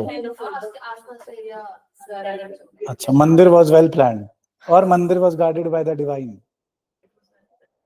वेल प्लान्ड, डिविनिटी वाले सुन रहे हैं क्लास के बाद, ये देखा ब्लास्ट होना शुरू हो गए, कोई नहीं मानता इस देश में आर्टिकल 25 को, योगी के आदमी आसपास हो सकते हैं, योगी के आदमी आसपास हो सकते हैं, ध्यान रखना। तो हम बिलीव करेंगे it might be a combination of factors which we are unaware of, right. So going further, water commission के बारे में देखते हैं। सेंट्रल वाटर कमीशन, यार इसकी ना बॉडी के बारे में थोड़ा सा पता होना चाहिए, दो तीन बातें याद रखनी है तो premier technical organisation of India in field of water resources, it is presently functioning as an attached office of ministry of Jal Shakti, ministry जल शक्ति है, ऐसी ऐसी चीजों में कंफ्यूज करते हैं हम लोगों को। सो central water commission under the ministry of Jal शक्ति and functions is obviously headquarter new Delhi में, कोई नहीं पूछने वाला, ना भी पता हो न्यू दिल्ली पिक कर लेना, no problem. It is entrusted with general responsibilities of initiating, coordinating, and furthering in consultation with state governments concerned schemes for control, conservation, utilization of water resources throughout the country for flood control, irrigation, navigation, drinking water supply and other things. So इसमें से confusing options कैसे बनाई जाती हैं, ऐसे लिख दिया जाता है that Central Water Commission is related with groundwater only. ऐसा कुछ भी नहीं है यहाँ, कंफ्यूज नहीं होना, सरफेस एंड ग्राउंड वाटर दोनों इसके पावर्स में, जुरिस्डिक्शन में आते हैं, right. And then it is headed by a chairman with status of ex officio secretary. Detail में आजकल ऑप्शन दे देते हैं, तो वी मस्ट रिमेंबर जो चेयरमैन होगा उसे कोई ना कोई स्टेटस तो दिया होगा, और इतनी भी बड़ी बात नहीं है कि इसे कैबिनेट मिनिस्टर का स्टेटस दे दें। सो इसमें भी वही अपनी ट्रिक काम आ जाएगी ऐसे सवाल में, अगर नहीं भी याद, हर ऑर्गेनाइजेशन का याद नहीं भी होता, बट इसमें भी वही बात काम आएगी, गलत ऑप्शन बनाना आसान कौन सा है। एक कैबिनेट मिनिस्ट्री का स्टेटस बंदे के दिमाग में वैसे रहता है, वो यूजली गलत लिखा होता है, बट सेक्रेटरी का स्टेटस गलत नहीं लिखा होता, तो ध्यान रखना, right. The work of the commission is divided among 3 wings. ये नीति आयोग के लिए एक बार ऐसा सवाल आया था, इसके बारे में आ जाए। सो एक obviously design and research wing होगा, एक रिवर मैनेजमेंट विंग होगा, एक water planning and projects. So DRW 3 wings हो गए, design and research, river management, water planning and projects. और कुछ भी देश में हो रहा है, मेंस में आप आंसर लिख रहे हो, तो सेंट्रल वाटर कमीशन को उसका भागीदार बना सकते हो, नहीं तो अगर कोई रिपोर्ट लिखनी है सेंट्रल वाटर कमीशन ने कहा, सही। सो रिमेंबर दीज थिंग्स, ये मेंस में भी बहुत काम आएंगे। Then coming to vitamin D, आजकल सनस्क्रीन लगानी है तो विटामिन डी का सैशे खाना होता है। I was one of the proponents की यार सनस्क्रीन नहीं लगानी, मेरे को विटामिन डी चाहिए, but over the years what happened कि I contracted once upon a time, for the second time I got chicken pox, that is called shingles। तो उस टाइम फिर मेरे स्किन डॉक्टर ने लिख के दिया कि भाई साहब आपको सनस्क्रीन लगानी है। So I asked him specifically vitamin D का क्या, so he gave me a prudent answer, rational answer। he said कि सिर्फ मुंह से ही आपने विटामिन डी अब्सॉर्ब करना है, तो बाहों से कर लो, लातों से कर लो, स्किन तो सारी जगह है। And trust me, if you sit for 15 minutes in the open sun with half of your arms and half of your legs uncovered, हर रोज आप 15 मिनट बैठो तो 15 दिनों में आपका लगभग विटामिन डी सही हो जाता है, प्रोवाइडेड आपकी बॉडी में कोई प्रॉब्लम ना हो विटामिन डी एब्जॉर्प्शन या मैन्युफैक्चरिंग, राइट। तो आप लोग भी इसे फॉलो कर सकते हैं। सो इशू इज सनस्क्रीन पहने या रिकेट्स कराएंगे. So what is vitamin D, what is a vitamin? पहली बात, vitamins are chemicals which are required in small quantities but are vital for the functioning of the body, especially the enzymes. इनके बिना हमारे vital functions रुक जाएंगे और ये usually हमारी बॉडी में मैन्युफैक्चर नहीं होते, इसीलिए इन्हें vitamins बोलते हैं. विटामिन बोल लो, विटामिन बोल लो, कोई बात नहीं, बट वाइटल से बना है वर्ड, राइट. एंड इसमें बचपन वाली बात करें तो कौन से तरीके के होते थे? A B C D E and K. इसमें से फैट सॉल्युबल कौन से थे? ए और बी, ई के. ए D E K are fat soluble, B and C are water soluble. Water soluble का मतलब ये यूरिन के थ्रू निकल जाते हैं. तभी ज्यादातर जो हम दवाइयां खाते हैं वो विटामिन बी एंड सी की खाते हैं, है ना. फैट सॉल्युबल फिर फैट में स्टोर हो जाता है. हम सोचते हैं फैट यूजलेस है, फैट हो गए, बट फैट के बॉडी में बहुत काम है. फैट बंदा यूजलेस नहीं होता, ये गिर के चोट नहीं लगती, है ना. और इंसुलेशन बढ़िया रहती है. So always remember everything bad has some good quality. हम फालतू में किसी चीज को ओवर क्रिटिसाइज कर जाते हैं, राइट. सो विटामिन डी का क्या काम है? एक तो डॉक्टरों की कमाई बढ़ाता है, महंगा टेस्ट है, मेरे ख्याल 800-900 रुपए लगते हैं इसको टेस्ट करने में. और कोई बीमारी हो जाए, थकावट हो रही है, विटामिन डी कम है, स्ट्रेस हो रही है, विटामिन डी चेक कराओ, बिकॉज उसके पैसे मिलते हैं. But for the exam why is it necessary? Because scientist ने तो ये न्यूज में ये था, notable discoveries about how vitamin D deficiency can lead to problems with the immune system. But हमें इसका बैकवर्ड लिंकेज पता होना चाहिए कि विटामिन डी क्या बोलते हैं इसे? कैल्सीफेरोल, जो भी ऑप्शन में डाला था मैंने क्वेश्चन में, right. It is a fat soluble vitamin that is naturally present in a few foods. इसमें एक और ट्रिक है यार, फ्यू फूड्स. अब ये सोचो, कभी पहले ऑप्शंस आते थे, आजकल नहीं आ रहे, स्टेट सर्विस में आ सकते हैं, कि अगर आप किसी दूसरे ऑर्गेनिज्म को ही खा गए, किसी का लिवर खा गए, कॉड लिवर खा गए, किसी की लात खा गए, किसी का कुछ खा गए, तो उसमें तो था ही ना विटामिन डी. तो ज्यादातर जो नॉन वेजिटेरियन सोर्सेज होंगे उसमें तो हो गई, राइट. सो अगर गैस करना तो उससे गैस किया जा सकता है, सही जी. Then further it is also produced endogenously, मतलब अपनी बॉडी के अंदर, एंडोजेनस अंदर, endogenously when ultraviolet UV rays. ये सवाल यूपीएससी टाइप का है कि कौन सी रेज ऑफ द सन हमारे लिए विटामिन डी मैन्युफैक्चर करवाती हैं? पेरेंट्स हैं किसी के? 2 मिनट दो, आ रहा हूँ, टॉपिक करके आता हूँ. सो कौन सी रेज हैं जी? UV rays are responsible for manufacture of sun, manufacture of vitamin D within the body. जब हमारी स्किन पे यूवी रे पड़ती है तो स्किन के अंदर मैकेनिज्म होता है, स्किन के beneath the skin, which manufactures vitamin D, and it is stored as fat. It is stored in fat and then released when sunlight is not available. सही. और vitamin D yolks, egg yolks में होगा, salt water, fish liver, ठीक है, होगा, सही. But इसका काम क्या है? सबसे बड़ा काम है विटामिन डी का कैल्शियम एब्जॉर्प्शन. ये बॉडी में कैल्शियम की एब्जॉर्प्शन को प्रमोट करता है. ऑल्दो लाख और भी काम है, बट सबसे बड़ा काम है कैल्शियम एब्जॉर्प्शन. कैल्शियम कहाँ? बचपन से हमने पढ़ा, bone and teeth, right. Calcium absorption में विटामिन डी काम आता है. तो अगर विटामिन डी कम है, डेफिशिएंसी है, तो कैल्शियम की कमी हो जाती है और बोन्स वीक हो जाती हैं. सो 2 kinds of deficiency diseases are there: rickets in children and osteoporosis in adults. Rickets in children and osteoporosis in adults. Rickets में बोन स्टेडी हो जाती है. एक लाइव एग्जांपल बता सकता हूँ मैं.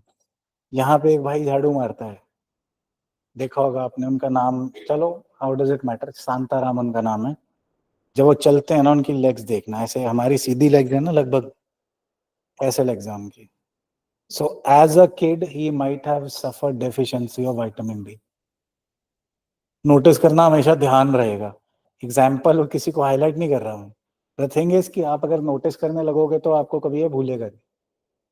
When he walks it is like जैसे एक सी कप में चल रहा हो साथ में, ऐसे सी सा एंगल बना होता है इधर, and he is walking, right. So calcium absorption vitamin D का काम है। बीमारियां कौन सी है? Deficiency disease, rickets and osteoporosis. This is what we are talking about over here. With chronic and severe vitamin D deficiency, a decline in calcium and phosphorus absorption also leads to hyperparathyroidism, hypercalcium deficiency. Although that is fine, but basis वही है. Parathyroid hormone क्या करता है हमारे लिए? Parathyroid gland क्या करता है? विटामिन डी क्या कर रहा है? Calcium absorption. So vitamin D parathyroid hormone को, पैराथायराइड ग्लैंड की फंक्शनिंग को सही करता है और उसी से हमारी कैल्शियम एब्जॉर्प्शन बढ़ती है ना? दो तरीके के hormone. Parathyroid hormone takes away the calcium from the bones and submits it to the blood. हमारी बोन्स में भी कैल्शियम चाहिए, हमारे ब्लड में भी कैल्शियम चाहिए. अगर बोन्स में कैल्शियम नहीं होगा तो बोन्स वीक हो जाएंगी. ब्लड में कैल्शियम नहीं होगा तो आयन सही से फंक्शन नहीं करेंगे, फिर हमें कंपकंपी होएगी, क्रैम्प्स पड़ेंगे. कैल्शियम मैग्नीशियम, जब क्रैम्प्स होते हैं usually the culprit is magnesium and potassium, but elderly age में calcium is one of the problems as well. तो ब्लड में भी कैल्शियम चाहिए, बोन में भी चाहिए. उसके लिए सबके लिए एक वाइटल एलिमेंट है vitamin D. Right. So give me 2 minutes. ये अच्छा कंसेप्ट है, समझाता हूँ, बट किसी के पेरेंट्स मिलना चाहते हैं तो they come from far off. Give me 2-3 minutes, I will be back. कोई डाउट हो तो बताओ.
पेरेंट्स बड़ी दूर से आए थे, कहीं रश वश में फंस गए, 11 बजे आना था, पहुंचे, what could I do, but they were from far off, they had to leave, so I had to leave you in between, I am so sorry for that, but एक कंसेप्ट अच्छा है, इसको ध्यान से समझना।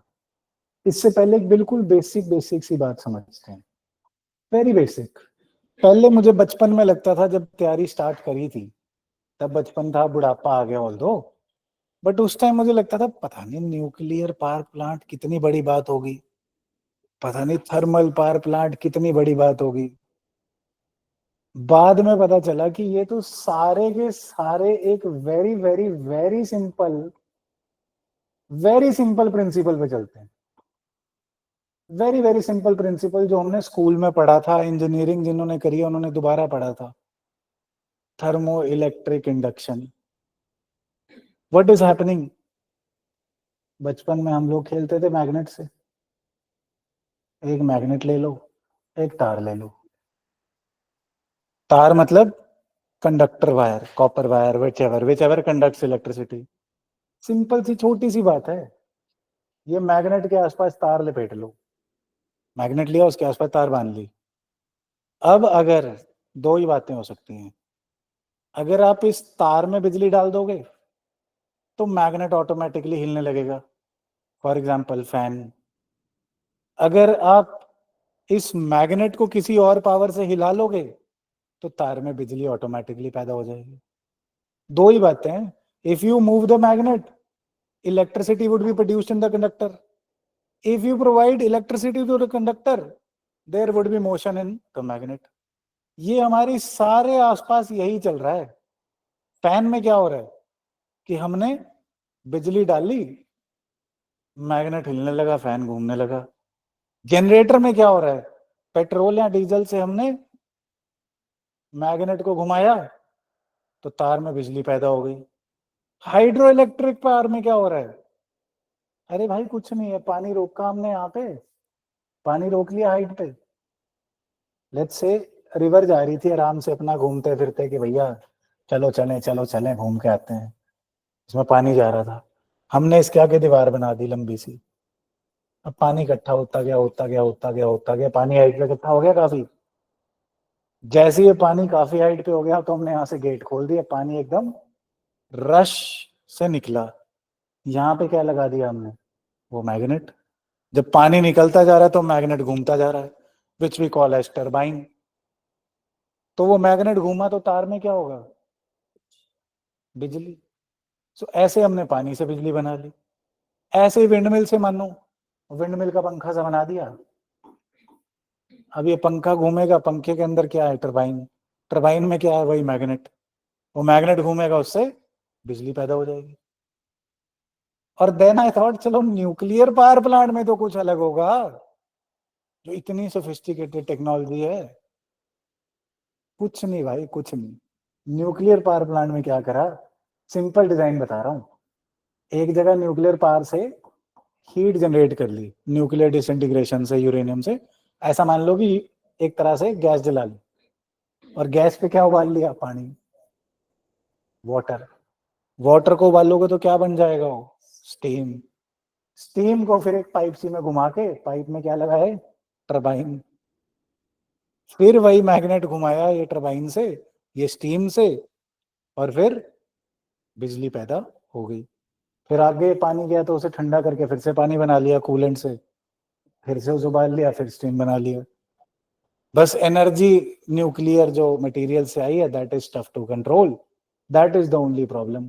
सो सेम ही principle यहाँ पे यूज आ रहा है, सेम ही प्रिंसिपल वहां पे यूज आ रहा है, बट रिन्यूएबल एनर्जी में एक इशू है, आप सूरज की एनर्जी से बिजली तो बना लोगे, चाहे पानी उबाल के बना लो, चाहे फोटोन से बना लो, चाहे अपने फोटो इलेक्ट्रिक सेल से बना लो, है ना, सोलर सेल से बना लो, फोटोवोल्टाइक सेल से बना लो, बट जब रात को सूरज चला जाएगा, आपका तो चांद खिड़की और साथ वाली सीट पे आ जाएगा, बट बिजली कहाँ से आएगी, रात को तो लाइट चाहिए थी, रात को लाइट है नहीं। सो इसके लिए कभी हवा चल रही है, कभी नहीं चल रही, कभी सूरज है, कभी नहीं है, तो इसके लिए हमें क्या करना पड़ता है रिन्यूएबल एनर्जी के साथ, कि जिस दिन बहुत ज्यादा धूप निकली है, उस दिन वो एक्सेस एनर्जी को कहीं स्टोर करना है कि जब अंधेरा हो जाएगा या जिस दिन सूरज नहीं निकलेगा, सो उस एक्सेस एनर्जी को मैं कैसे यूज कर पाऊंगा। नहीं तो यही हो गया ना कि धूप वाला अगर सोलर पावर से आप चल रहा है आपका घर, तो गर्मियों में गर्म पानी आएगा, सर्दियों में ठंडा। क्यों? बिकॉज सर्दियों में तो सूरज है नहीं। So what are we suppose to do? We are, जब सूरज निकला है, चमक रहा है, बहुत सारी, इंडिया के पास एडवांटेज है, लोकेशन ऐसी है कि सनलाइट बहुत है, specifically places like Gujarat, Rajasthan. So excess energy आ रही है, उसको हमने स्टोर या टैप करना है कि जब एक्सेस एनर्जी ना हो तो हम उसे स्टोर्ड एनर्जी को यूज कर सकें। तो पहले हम लोग क्या करते थे, उसे एक्सेस बिजली जो बनी उसे बैटरी में स्टोर कर लिया और बाद में बैटरी से घर चला लिया, जैसे अपने इन्वर्टर्स में होता है। इन्वर्टर बेसिकली बैटरी की पावर को यूज करता है, जब बिजली चल रही है तो बैटरी चार्ज हो रही है, जब बिजली गई तो वो बैटरी डिस्चार्ज होगी, उससे चलेगा घर। तो सिमिलरली हम सोलर एनर्जी से बिजली बना के बैटरी में स्टोर कर लेते थे। बट उससे क्या प्रॉब्लम आ रही थी? उससे ये प्रॉब्लम थी सबसे बड़ी कि इंडिया के पास बैटरी बनाने के लिए लिथियम है ही नहीं, और बैटरी में केमिकल्स लगते हैं। सल्फ्यूरिक एसिड डालोगे उसका इन्वायरमेंटल फुटप्रिंट है, कुछ भी डालोगे बैटरीज का फुटप्रिंट इन्वायरमेंटल बहुत बड़ा है, hence there is a problem. फिर उसके बाद हम पंप स्टोरेज करते थे कि क्या करा जी, जब सूरज निकला हुआ है तो हमने पंप स्टोरेज के थ्रू वाटर एक हाइट पे स्टोर कर लिया, पंप चला के उससे वाटर हाइट पे स्टोर कर लिया। जिस टाइम सूरज हट गया इस वाटर को छोड़ दिया। वाटर को छोड़ने से क्या होगा? सेम प्रिंसिपल, यहाँ पे टरबाइन लगा देंगे, उससे घुमा के बिजली बना लेंगे। बट इसमें क्या इशू था कि बहुत ज्यादा एरिया चाहिए आपको स्टोर करने के लिए, इसके भी इन्वायरमेंटल इश्यूज थे कि पंप स्टोरेज में पंप भी चल रहा है। Now what we have done, हमने gravity based, gravity energy storage, एक नई तरीके की इनोवेशन आई है। क्या कर रहे हैं बेसिकली, आपको कंसेप्ट समझ आया? यूपीएससी में कंसेप्ट काम आ रहे हैं, फैक्ट नहीं। कंसेप्ट क्या है कि रिन्यूएबल एनर्जी क्योंकि कंसिस्टेंटली नहीं मिलती, हेंस उस रिन्यूएबल एनर्जी के एक्सेस पोटेंशियल को सेव करने के लिए कि वो उस टाइम काम आ सके जब रिन्यूएबल एनर्जी नहीं है, सन नहीं है, हवा नहीं चल रही, पानी सूख गया है, तो तब कहां से एनर्जी लाएं? उसके लिए ग्रेविटी एनर्जी स्टोरेज हमने बनाया है। What is this? बड़ी सिंपल सी बात है। अगेन, एक तरह से हम एक क्लोज सिस्टम बना लेंगे। गाड़ी का पिस्टन देखा कभी चलता हुआ? अब तो दिखता नहीं, बट पहले दिखता भी था। Piston is like a pusher, उसके नीचे तेल होता है और ऊपर से उसे पुश कर करके गाड़ी के इंजन को चलाता है। तो हम लोग क्या करेंगे, एक तरह से ग्रेविटी स्टोरेज में एक फ्लूइड के थ्रू एक ड्राइवर लगा देंगे। और हेयर आई थिंक डायग्राम भी होगा, नहीं है कोई बात नहीं, आई मेक इट। सो एक तरह से सिस्टम मानो, इसमें वाटर या कोई भी लिक्विड हमने स्टोर कर लिया। जिस टाइम तो सन है तो इस पिस्टन को हमने हाइट पे चढ़ा दिया, सन की एनर्जी यूज करके इस पिस्टन को ऊपर चढ़ा दिया। जिस टाइम नहीं होगा सन तो इस पिस्टन को नीचे पुश होता जाएगा और ये पानी को निकाल के, जो ऊपर से पिस्टन नीचे पुश होगा तो पानी बाहर को भागेगा, पानी बाहर को भागेगा तो यहाँ हम टरबाइन लगा देंगे। पानी या कोई भी लिक्विड यूज कर लो, दैट्स नॉट एन इशू। पानी कम है तो कोई और कर लो, गंदा पानी कर लो, साफ कर लो, कोई फर्क नहीं, right. Hence gravity energy storage में हमने क्या करा कि gravity, the attraction power of the earth, इसको यूज करा और उसके थ्रू हमने हाइट पे स्टोर करके, अगर हम पोजीशन के थ्रू एनर्जी स्टोर करते हैं उसे क्या बोलते हैं, कौन सी एनर्जी? Potential energy.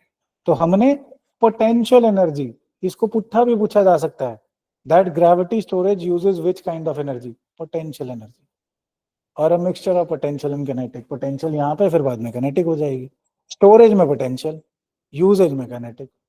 क्यों कर रहे हैं? रिन्यूएबल एनर्जी, बिकॉज वो इनकंसिस्टेंट है, उसको हमने स्टोर करना है। Got the point? सो अगर ये समझ आया तो this is the working. Lifting a heavy mass during excess energy generation and releasing it to produce electricity. वही बात जो समझा रहा था वही लिखिए। The types of weights used are often water, concrete blocks or compressed earth blocks. उनको store कर लिया, फ्लूइड पे मारा, पिस्टन टाइप अरेंजमेंट कर लिया, फ्लूइड पे मारा, राइट, फ्लूइड के थ्रू टरबाइन घुमा ली, कोई बड़ी बात, nothing. So going ahead, advantages क्या है, कई बारी सवाल में ये ऑप्शन भी आ जाती है। So it can last for decades with minimal maintenance unlike batteries, ये मैंने क्वेश्चन में बनाया था, क्योंकि बैटरी के तो केमिकल्स एग्जॉस्ट हो जाएंगे, सेल खत्म हो जाते हैं, है ना, बैटरी एग्जॉस्ट हो जाती है। कल परसों क्लास में एक बैटरी खत्म हो गई थी, उसको बीच में चार्ज करना पड़ा, वो चार्जिंग हो के उसके साइकिल्स खत्म हो जाएंगे। अब जो पत्थर है उसको क्या हो जाएगा, वो तो पिस्टन है, ऊपर नीचे हो रहा है, बात खत्म, there is no expiry to it, potential energy. So hence this gravity based energy storage would be more durable or sustainable than batteries. Then it avoids harmful reactions, so greener भी होगा, environmental footprint भी कम होगा, right, environmental footprint कम होगा बाकी storage technologies से। These are kind of options they form in consider the following statements वाले question, ध्यान रखना इसको। Then it can also be more cost effective for large scale applications with lower levels of cost of energy and storage. Storage में एक बहुत बड़ा issue India को ये भी है, बिकॉज हमें बैटरीज बाहर से इंपोर्ट करनी पड़ती हैं। तो आपने देखा होगा सेम मॉडल की गाड़ी नेक्सॉन जैसे आ रही है, या ये अभी टाटा कर्व आई है, डीजल और पेट्रोल की गाड़ी 9-1 लाख 8-9 लाख की है, बिजली वाली वही गाड़ी 18-19 लाख की है, 5-5 6-6 लाख का फर्क है, बिकॉज बैटरी स्टोरेज बहुत महंगी है।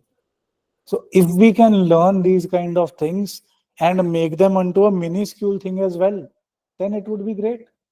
सीधा धूप निकली हुई है तो गाड़ी धूप से चल रही है, रात को गाड़ी ग्रेविटी एनर्जी स्टोरेज से चल रही है, क्या पता हम उसे मिनिस्क्यूल बना सकें। अभी तो बड़े स्केल पे है कि हाइट ज्यादा, प्रेशर ज्यादा, पर मिनिस्क्यूल बना सकें। चाइना ने अभी एक प्रोटोटाइप बैटरी बनाई है न्यूक्लियर एनर्जी के through, last to last week है, उससे पीछे पड़ा था हमने। अब गाड़ी की बैटरी शायद वो बना पाएंगे जो न्यूक्लियर एनर्जी से चलेगी। अभी हमारी गाड़ी की बैटरी में क्या होता है, एक बार लगवाई थोड़े साल में खत्म, उसमें क्या होगा, गाड़ी चाहे खत्म हो जाए बैटरी नहीं खत्म होगी। एक बार लगाई 100-200 साल बैटरी चली जा रही है, एक ही निकाल के नवी गाड़ी में भी लगवा ली, so that would also be great.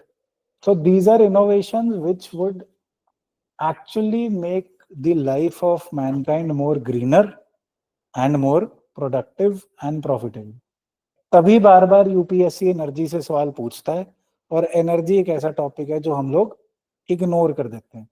Minerals and energy से 1 या 2 सवाल आते ही आते हैं, तो जहां दिखे उसे कंज्यूम कर लो, और वैसे भी हाई ऑन एनर्जी रह के ही फायदा है। दिन आ जाते हैं जी, बहुत होगी एनर्जी, अब थोड़ा भगवान के पास चलते हैं। महाकुंभ मेला, तो कुंभ मेला महाकुंभ मेला क्या है, this is where we take holy dips. हमें 2-4 फैक्ट ही पता होने चाहिए, हमने कोई बाबा नहीं बनना है यहाँ पे।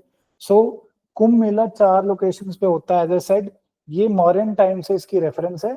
महाकुंभ मेला 12 साल बाद हो रहा है, बट 4-4 साल के ऑल्टरनेट्स पे 4 जगह हो रहा है, right. So Kumbh Mela the world's largest peaceful gathering है। ये पीसफुल गैदरिंग इससे बड़ी दुनिया में कहीं नहीं होती। दूसरी बात, इसके रेफरेंसेस मौर्यन पीरियड से हैं, यहाँ से कभी सवाल बन जाता है कि references Maurya and Gupta period से हैं, और even the Mughal emperors, the Chola and Vijayanagara empires used to participate in it, उनके टाइम की भी रेफरेंसेस हैं। और मेजर एक और बात, कहाँ कहाँ हो रहा है जी ये, it is at Haridwar, Ujjain, Nashik and Prayagraj, each situated by on the side of a holy river. Basically Kumbh के मेले में जाके डुबकी लगानी होती है, नथिंग एल्स। हम में से तो किसी ने लगाई होगी कि लगाई है कभी कुंभ मेले में जाके डुबकी? पाप धुल गए? चलो अभी धुल ही जाएंगे, जब प्रीलिम पास का क्वालिफाइड का रिजल्ट आएगा ना इस बार, सारे पुराने पाप धुल जाएंगे, सब भूल जाओगे आप, खुशी से उड़ते फिरोगे। फिर टॉप फ्लोर पे क्लासेस लगाएंगे, बिकॉज इस फ्लोर पे आप आओगे नहीं, ठीक है। Any how, so Kumbh Mela जी मौर्य गुप्ता पीरियड से रेफरेंस है, 4 जगह हो रहा है। British sorry Mughal empires and medieval India के एम्परर्स भी इसमें पार्ट ले रहे हैं, और ब्रिटिशर्स भी इससे, अकबर का भी पार्ट है यार, ये कभी कभी अकबर ऑप्शन बन जाता है पेपर में। ब्रिटिशर्स भी इससे intrigued and Britishers are observing the same things and documenting it. वो पढ़ाई लिखाई के शौकीन थे, तो उन्होंने इस पे डॉक्यूमेंट्स भी बना लिए। एडमिनिस्टर जेम्स प्रिंसेप ये गलत क्यों लिखा हुआ, इधर तक होना चाहिए। जेम्स प्रिंसेप साहब ने, इन्होंने एक और खास बात करी थी। क्या करा था इन्होंने, जेम्स प्रिंसेप ने? डिसीफर किसकी? हाँ जी, जेम्स प्रिंसेप साहब ने अशोका की स्क्रिप्ट को डिसीफर किया था, मतलब कि पढ़ा था, है ना, डिसीफर करी थी अशोका की स्क्रिप्ट को जेम्स प्रिंसेप साहब ने, और उन्होंने ही कुंभ मेला के बारे में लिखा है। Then post independence the Mahakumbh Mela gained even greater significance, symbolizing national unity and India's rich cultural heritage, recognized by UNESCO in 2017 as intangible cultural heritage. UNESCO दो तरीके की वर्ल्ड हेरिटेज को लिस्ट बनाता है, एक टैंजिबल, एक इनटैंजिबल। इनटैंजिबल में ये पार्ट है, और कौन से पार्ट हैं, एक दो एग्जांपल्स? संकीर्तन, रामलीला, दुर्गा पूजा, बुद्धिस्ट चैंटिंग। थोड़ा थोड़ा अपने को आइडिया होना चाहिए, ज्यादा नहीं, but somewhat these should be covered in your culture. ना भी कवर हो तो अपने को फिर भी आइडिया होना चाहिए। करंट अफेयर्स पढ़ाने का ये फायदा है कि एक तरह से सारे इंपॉर्टेंट टॉपिक्स मैं ही पढ़ा रहा हूँ, so there is no need to worry कि हम लोग क्या कर रहे हैं, क्या छूट रहा है, क्या नहीं। जो भी न्यूज में आ रहा है उसमें बैकवर्ड लिंकेज भी क्या इंपॉर्टेंट है mention, right. So then PM Vidya Lakshmi scheme, ये फीस वाली स्कीम है, तो पैसे लेने वाली स्कीम है कि स्टूडेंट्स को लोन मिला करेगा, स्टूडेंट फ्रेंडली लोन। पिक्चर अच्छी है ना by the way, that why I am not eligible. इससे याद रखना कि बच्चा स्टूडेंट लोन मांग रहा है। पर 2015 में 16 में सवाल सीधा आता था that this PM Vidya Lakshmi scheme is related with what, और सीधा स्टूडेंट लोन आंसर होता था। बट आजकल ये सवाल ऐसे नहीं आ रहे, they are going into details. Last year government schemes के जो सवाल आए उनको चेक करना, उसी पैटर्न पे इसको आपने ध्यान रखना, याद रखना है। पहली बात ध्यान रखने वाली, सेंट्रल सेक्टर स्कीम है जी। 3 तरीके की स्कीम्स होती हैं। सेंट्रल सेक्टर, सारे पैसे सेंटर देगा। सेंट्रली स्पॉन्सर्ड, जो कुछ हिस्सा सेंटर देगा और कुछ हिस्सा स्टेट देगा। देन स्टेट की स्कीम, जो स्टेट ही करेगा। ये कौन सी है? Central sector scheme, remember this. Then under this scheme any student who gets admission into higher quality higher education institution, QHEIs क्या होंगे जी? अच्छे इंस्टीट्यूशन, मेरिटोरियस स्टूडेंट को पैसा मिलेगा, सबको नहीं, है ना। कौन से हायर इंस्टीट्यूशंस को अच्छा माना जाएगा? NRIF की रेटिंग्स के हिसाब से, नेशनल रेटिंग फ्रेमवर्क है ना अपना, उसकी रेटिंग में जो हायर क्वालिटी इंस्टीट्यूशंस हैं फॉर हायर एजुकेशन, उसमें अगर आप एडमिशन लेना चाहते हैं तो विद्या लक्ष्मी स्कीम के अंदर आपको लोन मिलेगा। लोन तो मिलेगा, लोन के साथ क्रेडिट गारंटी मिलेगी। जब इकोनॉमिक्स पढ़ेंगे तो आपको समझ आएगा क्रेडिट गारंटी का क्या फायदा है, कि बैंक्स फिर आपको आसानी से लोन दे पाएंगे। क्रेडिट गारंटी इज बेसिकली, बिल्कुल सिंपल भाषा में, कि सपोज मैं लोन ले रहा हूं, मैं गरीब हूं, बट लेट्स से महिमा जी बहुत अमीर हैं। अब बैंक मेरे को नहीं लोन दे रहा कि ये तो गरीब है भाग जाएगा, बट महिमा टेक्स माई गारंटी कि अगर ये लोन लेके भाग गया तो मैं वापस करूंगी, and bank on her guarantee gives me loan. Similarly अगर सरकार गारंटी दे रही है, सरकार तो ऑब्वियसली सॉवरेन है, वो तो भागेगी नहीं, तो हेंस वो स्टूडेंट को लोन दे देगी। सो एक तो इसमें क्रेडिट गारंटी मिलेगी, साथ में अगर आपकी एनुअल इनकम आपकी फैमिली की 8 लाख से कम है तो आपको इंटरेस्ट सबवेंशन भी मिलेगी। ये कहने को वर्ड मुश्किल है बट है बड़ा simple, interest subvention. What is it? Let's say मैंने बैंक से लोन लिया 100 रुपए का, बैंक ने बोला अच्छा बेटा 10% इंटरेस्ट है, मतलब मुझे वापस कितना करना है? 110 रुपए लॉजिकली। अब सरकार कहती है कि 4% इंटरेस्ट सबवेंशन मैं देती हूँ, मतलब इसमें से 4 रुपए 4% सरकार देगी। तो 100 रुपए लिया तो मुझे कितना देना है? 104, बाकी 6 रुपए कौन देगा? बैंक। सॉरी उल्टा हो गया, मेरे को 106 और 4 रुपए बैंक। इंटरेस्ट सबवेंशन इज कि कुछ पार्ट ऑफ इंटरेस्ट कोई और पार्टी देगी, over here the other party is government. इससे क्या होगा, मेरे लिए लोन सस्ता हो गया।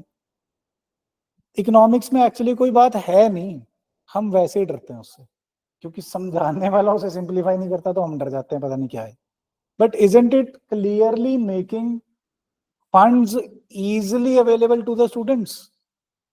Can we say that Vidya Lakshmi is for promotion of education through making funding easier? Isn't it?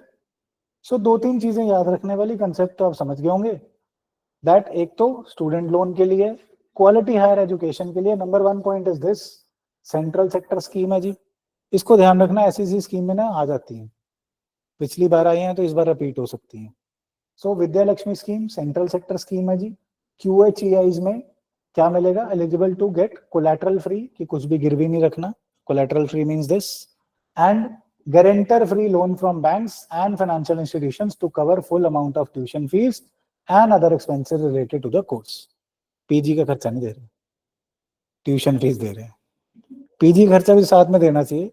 मेरे ख्याल आज स्टूडेंट्स फ्रॉम अदर सिटीज, आपका लगभग ओवर द ईयर पीजी का खर्चा ज्यादा हो जाता होगा रादर देन कोचिंग और ट्यूशन फीस, कि नहीं? I think so. Anyhow, the scheme will be administered through a simple, transparent and student-friendly तरीका, इसको याद रखने की जरूरत नहीं। It will be applicable to the top quality higher educational institutions of the nation as determined by the NIRF ranking, including higher education institutions, government and private, that are ranked within top 100 in NIRF in overall category and domain specific ratings, rankings। अब देखो इतने सारे number हैं, ये कोशिश भी करोगे ना रट्टा मार लो तो बेवकूफी कर। और यूपीएससी भी ऐसा सवाल नहीं बनाता, यूपीएससी क्या चालाकी करता है, ध्यान से देखना, आपको स्टेटमेंट आएगी, consider the following statements about Vidya Lakshmi scheme, it is a central sector scheme, ठीक है। उसके बाद लिखा होगा that it covers government institutions but does not include private institutions. ऐसा सा सवाल आ चुका है, आई थिंक एनआरएचएम के बारे में आया था या आयुष्मान के बारे में आया था। सो स्कीम्स में they are not going to ask top 100 किस में, किस कैटेगरी में 150। ये याद करते रहोगे तो मुद्दे की बात भूल जाओगे कि प्राइवेट भी कवर्ड है। प्राइवेट इंस्टीट्यूशंस की भी फीस, आपको ट्यूशन फीस इसके अंदर एज अ लोन मिल सकती है, don't worry at all. And list will be updated every year, obviously ये तो होना ही होना है, ये लॉजिक से निकल आएगा, रट्टा मारने की जरूरत नहीं है, आपको जस्ट पैटर्न और ट्रेंड समझने की जरूरत है। लोन प्रोविजन क्या है, for loan up to 7.5 lakhs the student will also be eligible for a credit guarantee of 75%। Guarantee 100 के 100 रुपए की नहीं देंगे, 75 रुपए की देंगे, right? This will give support to banks in making education loans available to the students. In addition, अगर family की इनकम 8 लाख से कम है, और आप ये ध्यान रखना आजकल सारी स्कीमों में ये आ रहा है, EWS में भी यही है, if you are not eligible for any other benefits under any other government scholarship or interest subvention schemes, only then 3% interest subvention will be done, right? आजकल एक दो चीजें सारी स्कीम्स में सही लग रही हैं, तुक्का मारना हो तो। एक तो रजिस्ट्रेशन कंपलसरी हर जगह, पोर्टल पे करो चाहे इधर करो, इवन कोचिंग में अब रजिस्ट्रेशन कंपलसरी हो गई है, रजिस्ट्रेशन कंपलसरी है। और ज्यादातर स्कीमों में ये है कि किसी और स्कीम का बेनिफिट नहीं मिल रहा तब इसका मिल रहा है। सो अगर ऐसी सी ऑप्शन आए, you should be sure, right?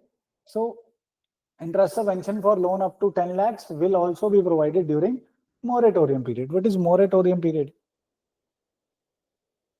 क्या होता है moratorium period? बहुत रहा था न्यूज में कोविड में, लॉजिक से बता दो।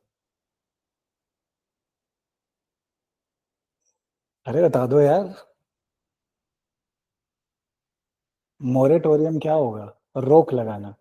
सपोज आप एजुकेशन लोन लेते हो, आपने लॉ करना है, 5 साल का या 3 साल का लॉ है, लेट से 3 साल का कर रहे हैं, तो अब मैंने लोन ले लिया कि भैया मेरी 2 लाख रुपए साल फीस है, 3 साल की 6 लाख होगी, तो 2-2 लाख करके दे देना।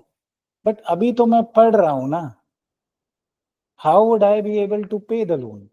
सो एजुकेशन लोन्स में ये होता है कि पहले आप पढ़ लो, पढ़ने के बाद भी 6 महीने साल का पीरियड मिलता है, उसके बाद पे करना। तो आपने लोन ले लिया, बट अभी आप कुछ उसका पे नहीं कर रहे, दैट इज मोरेटोरियम पीरियड. ना इंटरेस्ट ना प्रिंसिपल, कोई किस्त नहीं दे रहे, दैट इज मोरेटोरियम पीरियड. सही. सो ऐसे कोविड के ड्यूरिंग क्यों न्यूज में रहा था? बिकॉज कोविड आ गया, बहुत सारे दुकानदारों ने लोन लिए हुए थे, अब वो कहाँ से दें किस्तें, दुकान तो चल नहीं रही, बंद पड़ी है. वन ऑफ दी ये यूनिवर्सिटी में स्टूडेंट सेंटर है, वहां पे एक मार्केट में दुकान थी, बहुत अच्छी चलती थी, बट लोन उठाया था, बेचारे ने सुसाइड कर लिया कोविड में. फिर मोरेटोरियम पीरियड शुरू हुई कि भाई जब तक नहीं खुल रहा ये लॉकडाउन, तब तक मोरेटोरियम रखो. खुलने के बाद भी नहीं चल रहा, कोई बात नहीं, तो काफी सारे बैंक्स ने मोरेटोरियम्स दी. Right. Then interest subvention support will be given to 1 lakh students every year. Preference will be given to students who are from government institutions and have opted for technical or professional courses. Only preference. ऐसा नहीं है कि सिर्फ इन्हें मिलेगा. Then an outlay of 3600 crore has been made during 2024-25 से लेके 2030-31 तक. ये स्कीम का फंक्शनिंग टेन्योर है और इतना आउटले है. यूपीएससी कैसे खेलता है, 3,60,000 कर देगा. ये मनरेगा के बारे में आया था. 4,000 को 4,100 नहीं करता है, 4,000 को 4 लाख कर देता है. कि आपको इतनी सी सेंस है कि इतना बड़ा तो जीडीपी नहीं है कि एक स्कीम को 3,60,000 करोड़ दे देंगे, और वो भी एक ही सेक्टर स्पेसिफिक को. राइट. और वो भी एक ही साल में. That's not possible. Then department of higher education will have unified portal PM Vidya Lakshmi. नाम से मैं तो सवाल नहीं बनता. विद्या लक्ष्मी स्कीम का कौन सा पोर्टल है? विद्या लक्ष्मी कोई भी बता देगा. So no need to learn that. Portal होगा ही होगा. Then payment of interest subvention will be made through e-vouchers and central bank digital currency wallets. ये इकोनॉमिक्स में जरूर देखेंगे, डिजिटल करेंसी पे आजकल सवाल एक आध बन रहा है. आई थिंक लास्ट ईयर बना था, है ना? Digital currency, virtual assets, metaverse, इस पे बहुत सारे सवाल हैं. ये सिंपल सा एक डेटा है नेक्स्ट न्यूज में. ये टाइगर जिंदा है मूवी में था, ये टाइगर श्रॉफ है, और ये दीपिका पादुकोण है. What is the news over here? Ranthambore tiger reserve से. रणथंबोर टाइगर रिजर्व कहाँ पे है? जितने रॉयल से नाम है ना, ये सारे राजस्थान में. याद करने के तरीके में भी ध्यान रखना, जितने रॉयल बड़े बड़े भारी भारी नाम है यूजली राजस्थान में. सो रणथंबोर टाइगर रिजर्व में 25 टाइगर्स लगभग मिसिंग हैं. 25 टाइगर गायब हो गए हैं. तो उसके लिए अभी खोज चल रही है कि ये 25 टाइगर कहाँ गए. टाइगर श्रॉफ ले गया, सलमान खान ले गया, यहाँ कोई टाइग्रेस पसंद आ गई इन्हें, क्या हुआ? राइट. बट ये सोच और ये खोज हमारे लिए इतनी जरूरी नहीं है. रणथंबोर टाइगर रिजर्व के बारे में एक दो फैक्ट जरूरी हैं. राजस्थान में सबको पता है, जिसने भी पढ़ाई करी है एनवायरमेंट की उसे पता है राजस्थान में. बट ऐसी सी चीज यूपीएससी पूछ लेता है. It is at the junction of Aravallis and Vindhyas. ये ध्यान रखना. विंध्या ये हमारी क्लास में है. Your name is inspired from these mountains. So अच्छा, हम लोग गलत लिखते हैं, फिर आपका नाम विंध्या होना चाहिए. सो रिमेम्बर, आप तो पक्का याद रखना, ये आपके एंड अरावलीज के जंक्शन पर ये रणथंबोर फॉरेस्ट टाइगर रिजर्व है. इसमें से 25 शेर कहाँ गए फिर? तो आप ही बताओ. 25 बाघ, नॉट शेर, टाइगर्स भाग गए छोड़ के, गर्मी ज्यादा हो गई. Any how, Aravallis and Vindhyas के जंक्शन पे है, ईस्टर्न राजस्थान में. One of the largest tiger reserve है, रॉयल हंटिंग ग्राउंड है, कोई बात नहीं. रिवर ध्यान रखना, रिवर चंबल इसके साउथ में है, बानस रिवर इसके नॉर्थ में. दो ही फैक्ट्स मैं याद करने को कह रहा हूँ, कहने को बहुत सारे फैक्ट्स हैं. धोखत्री है, ट्रॉपिकल ड्राई, कोई बात नहीं, भूल जाता है. दो ही फैक्ट ध्यान रखना छोटे में. एक, अरावलीज एंड विंध्यास के जंक्शन पे. दूसरा, चंबल रिवर साउथ में, बानस रिवर नॉर्थ. सही, कोई problem? Any one of the largest है, सबसे छोटा नहीं है. यूपीएससी कई बार ये भी पूछ लेता है कि सबसे छोटा रिजर्व कौन सा है, तो ये आंसर नहीं होगा. राइट. बट आजकल वैसे सवाल कम आ रहे हैं. Then coming to titanium. Titanium का एक ही सवाल आया था, आई थिंक 2021 या 22 में आया होगा, कि इलेमनाइल एंड रुटाइल ये किसके ओर्स हैं. वो वैसे भी सॉल्व हो रहा था, बट अब दोबारा वो सवाल तो आएगा नहीं. So they may ask you something about the advantages. News में क्यों रहा है? बिकॉज इंडिया और कजाकिस्तान की कंपनीज ने टाइटेनियम की प्रोडक्शन के लिए जॉइंट वेंचर किया है. Now they are not going to ask you India ने किसके साथ किया, बिकॉज इंडिया ने बहुतों के साथ बहुत कुछ किया. वो जमाना चला गया. दे विल आस्क यू, अच्छा स्टीम इंजन बनाने के लिए हमने किसके साथ किया? नहीं। जमाने को जमाने के हिसाब से टैकल करना चाहिए. अब they are going to ask you what they already asked कि two prime commercial minerals are ilmenite and rutile. तो ये तो हो गया, दोबारा थोड़ी आएगा ये, ज्यादा से ज्यादा गलत ऑप्शन में आ जाएगा, या 8-10 साल बाद आ जाएगा, अभी नहीं आता. तो अब ये आ सकता है क्या क्या प्रॉपर्टीज हैं टाइटेनियम की, और सीधा नहीं पूछते वो it is very corrosion resistant. ये बच्चों वाला काम नहीं है यहाँ पे. They will give you which among the following, या सिंपल बनाना होगा, which among the following is most likely to get corroded. Iron option नहीं होगा उसमें, बट एक गलत ऑप्शन तो आप हटा पाओगे. नहीं तो ऐसे घुमा फिरा के कि यार titanium has various advantages and disadvantages, consider the following statements. Titanium gets easily corroded but it is a very light and durable metal. So अपने को सीधा सीधा पता होना चाहिए करोजन रेजिस्टेंट है, जल्दी करोड नहीं होता, generally not affected by air, water, acids or bases. It has low density, good strength and is easily fabricated, has excellent corrosion resistance. एक और अजीब बात, it burns in air as well as nitrogen, only element that burns in nitrogen. And काम कहाँ कहाँ आता है जी titanium? Precious metal है, रेयर मेटल है, काम कहाँ कहाँ आता है?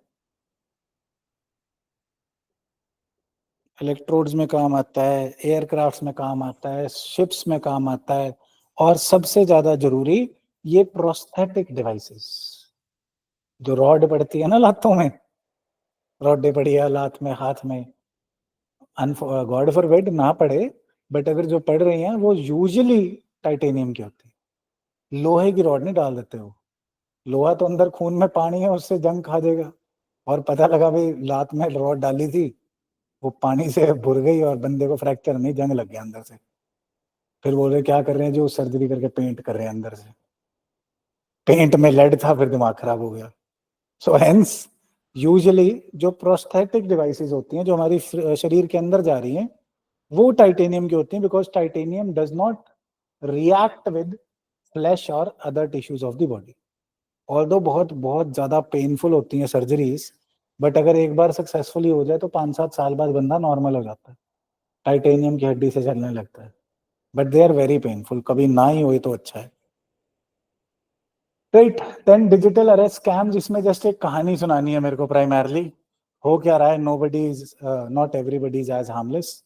पिक्चर्स अच्छी लगाते हैं ना, इट इज इट की शी बोलना, इसे बोलना तो इंग्लिश वाइज तो इट चाहिए, बट आजकल शी बोलने का ट्रेंड हो गया कि एनिमल्स को रिस्पेक्ट करो. सो इसमें क्या हो रहा है, आजकल एक नया स्कैम चल रहा है, जनहित में जारी संदेश भी है ये, कि एक तो पुराने स्कैम हो गए ना, click on the link, Telegram पे मैसेज आ जाना कि these are your younghood younger time photos, your videos have been uploaded over here, click the link. कभी नहीं करना उसके. टेक्स्ट मैसेज पे आए हुए लिंक को तो मैं क्लिक करता ही नहीं, चाहे मेरे बैंक के बंदे ने भेजा हो व्हाट्सएप कर, मैं नहीं करता टेक्स्ट मैसेज के लिंक को क्लिक, जो मर्जी हो जाए, है ना. कल को बोल दे मैंने तो सही करा था भाई साहब, अब गलत हो रहा है, वो सारा बैंक खाली हो गया. वो क्लास में पढ़ा के ऐसी फोटो में लगा के पैसे कमाए थे, 1 मिनट में गए फिर. सो रादर देन दैट, अब एक नई स्कीम आई है, लिंक पे तो क्लिक करना ही नहीं, यू रिमेंबर दैट, है ना. खासकर उस फोन से या डिवाइस से जिससे आपकी फाइनेंशियल चीजें लिंक्ड हैं. आजकल क्या हो रहा है, आजकल आपको फोन आता है कि मैं सीबीआई से बोल रहा हूँ. स्पेशल 26 मूवी देखी है?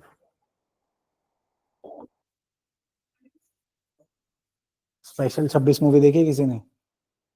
इसमें नकली सीबीआई बन जाते हैं और जा जाके जगह जगह पे रेड करते हैं और उन्हें पकड़ लेते हैं. टेक्स्ट और तो सब है ही, अक्षय कुमार की मूवी है. सो सिमिलरली इससे शायद इंस्पायर होके भी आजकल क्या हो रहा है, ऑनलाइन आपको fakesters, they actually create fear in your mind कि आपका नियर एंड डियर वन, कोई बिलवेड पर्सन अरेस्ट हो गया, या आपका कोई सामान आ रहा था वो वहां फंस गया बिकॉज उसमें कुछ गलत था, जो आपने पैकेज मंगाया था फ्लिपकार्ट से उसमें ड्रग्स निकली और आपको पकड़ लेंगे. अब ज्यादातर ने मम्मी पापा से छुप के मंगाया होता है कोई कपड़ा या कोई गैजेट.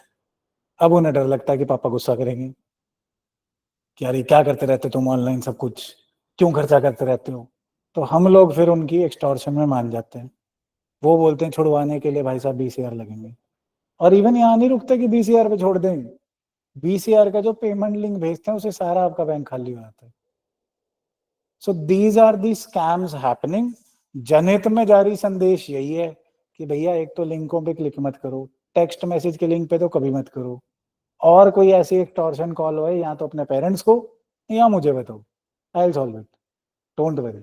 एक मिला था मुझे टेलीग्राम पे, मेरी फ्रेंड के पेरेंट्स को कॉल आया था कि उनके बेटे ने किसी का मर्डर कर दिया, बताओ। तो खुद का बेटे जाके हाँ, अगर चाहते हो केस ना हो तो इतना 1000 दे दो, दिया उन्होंने बेटे को कॉल कर लिया। उस टाइम पे कॉल ना उठाया, बस थोड़ी देर बाद अरे वो देख के करते हैं, they are very very expert at this. ऐसे नहीं, बेटा कॉल ही उठा लेगा तो खत्म बात। And what happened with me कि फोन पे पे मेरे ट्रांजैक्शन हिस्ट्री में आ गया कि someone transacted me 2000 रुपीज, और मुझे कॉल आता है कि गलती से मैं हॉस्पिटल में हूँ, गलती से मेरे आपके नंबर पे हो गया और मुझे बड़ी जरूरत है, प्लीज कर दो ट्रांसफर।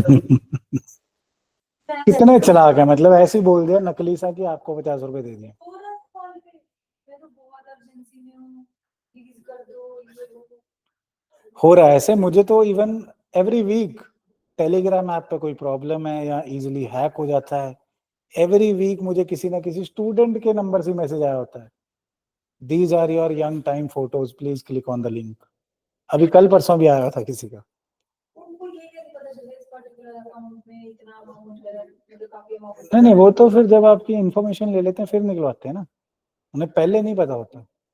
और एक और चीज है, अभी साइंस में हम बात करेंगे कभी ना कभी, कि जो हम अभी फाइनेंशियल इंफॉर्मेशन पासवर्ड्स के थ्रू या यूपीआई के थ्रू पे कर रहे हैं, इसकी जो इंक्रिप्शन है, मतलब समझाऊंगा इंक्रिप्शन वगैरह भी, बट ये मानो जो हम सिक्योर ट्रांजैक्शन कर पा रहे हैं ना, कि मैंने लेट से इन्होंने पैसा मुझे भेजना था फीस, तो इन्होंने फीस मुझे पे करी, मुझे आ गई, तो कुछ ना कुछ उसमें इंक्रिप्शन है कि मेरी फीस मुझे आ रही है और किसी को नहीं जा रही, कोई बीच में चुरा नहीं सकता। तो सीक्रेटिव ट्रांसफर ऑफ इंफॉर्मेशन, जितने सिस्टम्स हमारे बैंक्स के हैं, जितने सिस्टम्स हमारे, सारी जगह सिक्योरिटी है। अगर क्वांटम कंप्यूटिंग को सही से चला दिया गया तो ये सारे फेल हो जाएंगे। इसीलिए हम क्वांटम कंप्यूटर, चाइना बहुत आगे भाग रहा है, हम चाह रहे हैं कि क्वांटम कंप्यूटिंग वो पहले चलाएं, उससे पहले हम भी सीख जाएं। बिकॉज अगर क्वांटम कंप्यूटिंग चल पड़ी तो उसकी स्पीड इतनी ज्यादा है कि जो हम लोग ये इंक्रिप्शन के कोड्स बनाते हैं वो 2 मिनट में तोड़ दें। एनीबडी को then steal into our banks. ऐसा भी हो सकता है कि चाइना सारा पैसा उठा के ले जाए। That's why I actually love teaching science, because science में कुछ ऐसी बातें हैं जो हम सोच भी नहीं सकते बट सच हो सकती हैं। फॉर एग्जाम्पल, जब से ग्रेविटेशनल वेव्स मिली हैं, इट माइट बी ट्रू कि जो हम बचपन में कार्टून नेटवर्क में देखते थे, टाइम ट्रेवल, कि टाइम में पीछे चले गए, time clock, that might become true. कैसे, वो कभी साइंस की डिटेल में देखेंगे, but it is very very good, right. चलो any how, so digital arrest scams में यार 2-3 डिटेल्स ही बतानी है कि इन्फोर्समेंट डायरेक्टरेट ने पीएमएलए के अंडर किया तो है लोगों को अरेस्ट, बट हमें देखने की क्या चीज है, there is this centre made I4C। ऐसी सी सवाल बहुत आ जाते हैं। I4C क्या है? This is Indian cyber crime coordination centre. इसके ऊपर सवाल ना आ जाए, that's why this thing. Mains में हम लोग लिखेंगे इस पे कि यार साइबर क्राइम्स हो रहे हैं, साइबर हाइजीन रखना चाहिए, एक्सेट्रा एक्सेट्रा, वो मेंशन्ड है, बट अपने लिए ये इंपॉर्टेंट है, I4C what is it? Indian cyber crime coordination centre. इसके बारे में क्या है? It is an initiative under the ministry of home affairs. Home affairs ministry में dealing with obviously cyber crime, focusing on all issues related to cyber crime, याद करने के लिए जरूरत नहीं है। Improving coordination between law enforcement agencies, driving change in India's overall capability to tackle cybercrime. It was dedicated to the nation in January 2020. आजकल date के साथ भी आ जाता है, तो इस स्लाइड पे 2 ही फैक्ट याद रखने वाले। I4C is with Ministry of Home Affairs and was started in January 2020 and to act as the nodal point to curb cybercrime in the country. ये obviously याद करने वाली चीजें नहीं है। To strengthen the fight against cybercrime, to facilitate easy filing of cybercrime complaints, major initiatives, इसको ध्यान रखना थोड़ा। National cyber crime reporting portal इन्होंने ही बनाया है, I4C ने। उसके बाद citizen financial cyber fraud reporting and management system भी इन्होंने बनाया। नेशनल टोल फ्री नंबर, ये जनहित में भी जारी है, 1930 पे रिपोर्ट करना है साइबर क्राइम्स, I4C के पास जाएंगे। National cyber forensic laboratory, state of art facility has been set up by this, right. So ये चीजें थोड़ी सी ध्यान रखने वाली हैं। साइट्रेन जो अपना पोर्टल है ऑब्वियसली साइबर है, ये तो वर्ड ही बता रहा है, CY इज साइबर, ऐसे गेस वेस करते रहना साथ में। साइबर दोस्त हैंडल भी है एक, ये किसी ने देखा आज तक साइबर दोस्त on various social media platforms? मैंने तो आज तक नहीं देखा, although I don't use social media that much, but probably कोई स्नैपचैट या इंस्टाग्राम साइबर दोस्त, कोई नहीं है साइबर दोस्त। साइबर दोस्तियां तो बहुत हैं, साइबर दोस्त नहीं है ना। Anyhow, so what are digital arrest scams? Digital arrest scams, I told you the story, क्या हो रहा है? Online fraud which scammers deceive the person by impersonating law enforcement agencies. जैसे अभी मैडम ने बताया कि बताया गया कि हम पुलिस से बोल रहे हैं और आपका लड़के ने मर्डर किया है, वैसे ही आपका लड़का अरेस्ट हो गया और लड़के का फोन कर दिया आर्टिफिशियली बंद। वो फोन करिए, अरे लड़के का फोन नहीं मिल रहा, पैसे भेज रहे। यूनिवर्सिटी के प्रोफेसर से ऐसे 36 लाख रुपए ले लिए, इतने पैसे, 6,000 लिए, फिर 6 लाख लिए, फिर 6 लाख लिए, बच्चा पता नहीं कहाँ था। फिर बच्चे की कितनी कटाई होगी जब घर आया होगा कि बेटा तो क्यों नहीं फोन उठा रहा था, अरे पापा मिल नहीं रहा था। फिर anyhow, these fraudsters falsely accuse victims of criminal activities, use intimidation tactics etc. ये तो सिंपल सी बातें हैं, ध्यान रखने वाली बात एक और आएगी यहाँ पे, that they demand payments under the pretense of clearing the victim's name etc etc. ये तो वही कहानी है यार। एक व्हाट्सएप पे वीडियो कॉल्स भी आती हैं आजकल, व्हाट्सएप एंड मैसेंजर एंड उस पे यू इंटरनेशनल नंबर से, and also you get video calls which are related with pornography. खासकर मेरे ख्याल ये टारगेट ही लड़कों को किया जाता होगा कि न्यूड वीडियो कॉल्स करा दी, कुछ करा दिया। क्या कर रहे हैं उसमें?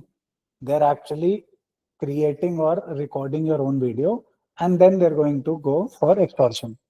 गांधी जी के 7 sins याद है, which he says 7 sins of life, वो एक बारी जरूर पढ़ना, एथिक्स में मैं तो पढ़ाऊंगा ही। बट वेल्थ विदाउट वर्क, लालच, इसको छोड़ देना। आईफोन 1 रुपए का मिल ही नहीं सकता है ना, जो 20 करोड़ वाली गाड़ी है वो 20 रुपए की मिल ही नहीं सकती। Everything has a value. So उन चीजों पे, उन लिंक्स पे क्लिक तो करना ही नहीं, वो तो पक्का फेक है। यू विल गेट दिस, कोई बुक है 1200 रुपए की है, सेल लगे जी 1 रुपए की मिल रही है, मुझे चाहिए नहीं, चाहे मिल भी रही हो मैं लेता ही नहीं। अब जिसने लिखी है और उसको वैल्यू भी देनी है, और मोस्ट प्रोबेबली ये फ्रॉड ही होगा, राइट जी। देन फॉलोइंग पीएम मोदी साहब ने I4C के थ्रू एड्रेस भी किया है कि हमें digital scams and digital arrest से बच के रहना है। अक्टूबर में मन की बात, there was one more term to it, I am finding that, just a minute. अपना प्रोसिक्यूशन कंप्लेंट होएगी, प्रिवेंशन ऑफ मनी लॉन्ड्रिंग में होएगी, डेफिनेटली होएगी। They use WhatsApp groups. There was 2 terms to it. Just a minute. Mule account एक और थी इसमें यार, just a minute, इधर होएगी।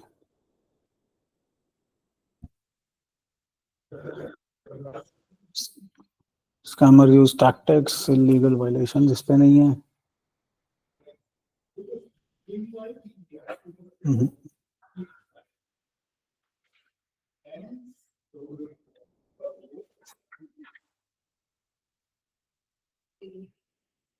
आगे है क्या? Just a minute. There was digital arrest, ठीक है, fund regularization, ठीक है, shell companies. Shell companies क्या होता है हम लोग समझते हैं? What is a shell company? हाँ, क्यों करते हैं सर? जब आप लोग भी सिविल सर्वेंट हो जाएंगे शेल कंपनी बनाएंगे, देख लेना कहीं मुझे डायरेक्टर बनाया हो, नकली स्टैम्प बनाई हो, है ना। तो शेल कंपनीज भी understand. Mule accounts are type of accounts, ये पिछली बार ऐसा न्यूज में आया था ना, collateral transfer borrowing is related with what, तो इसमें दोबारा भी आ सकता है mule accounts are related with what.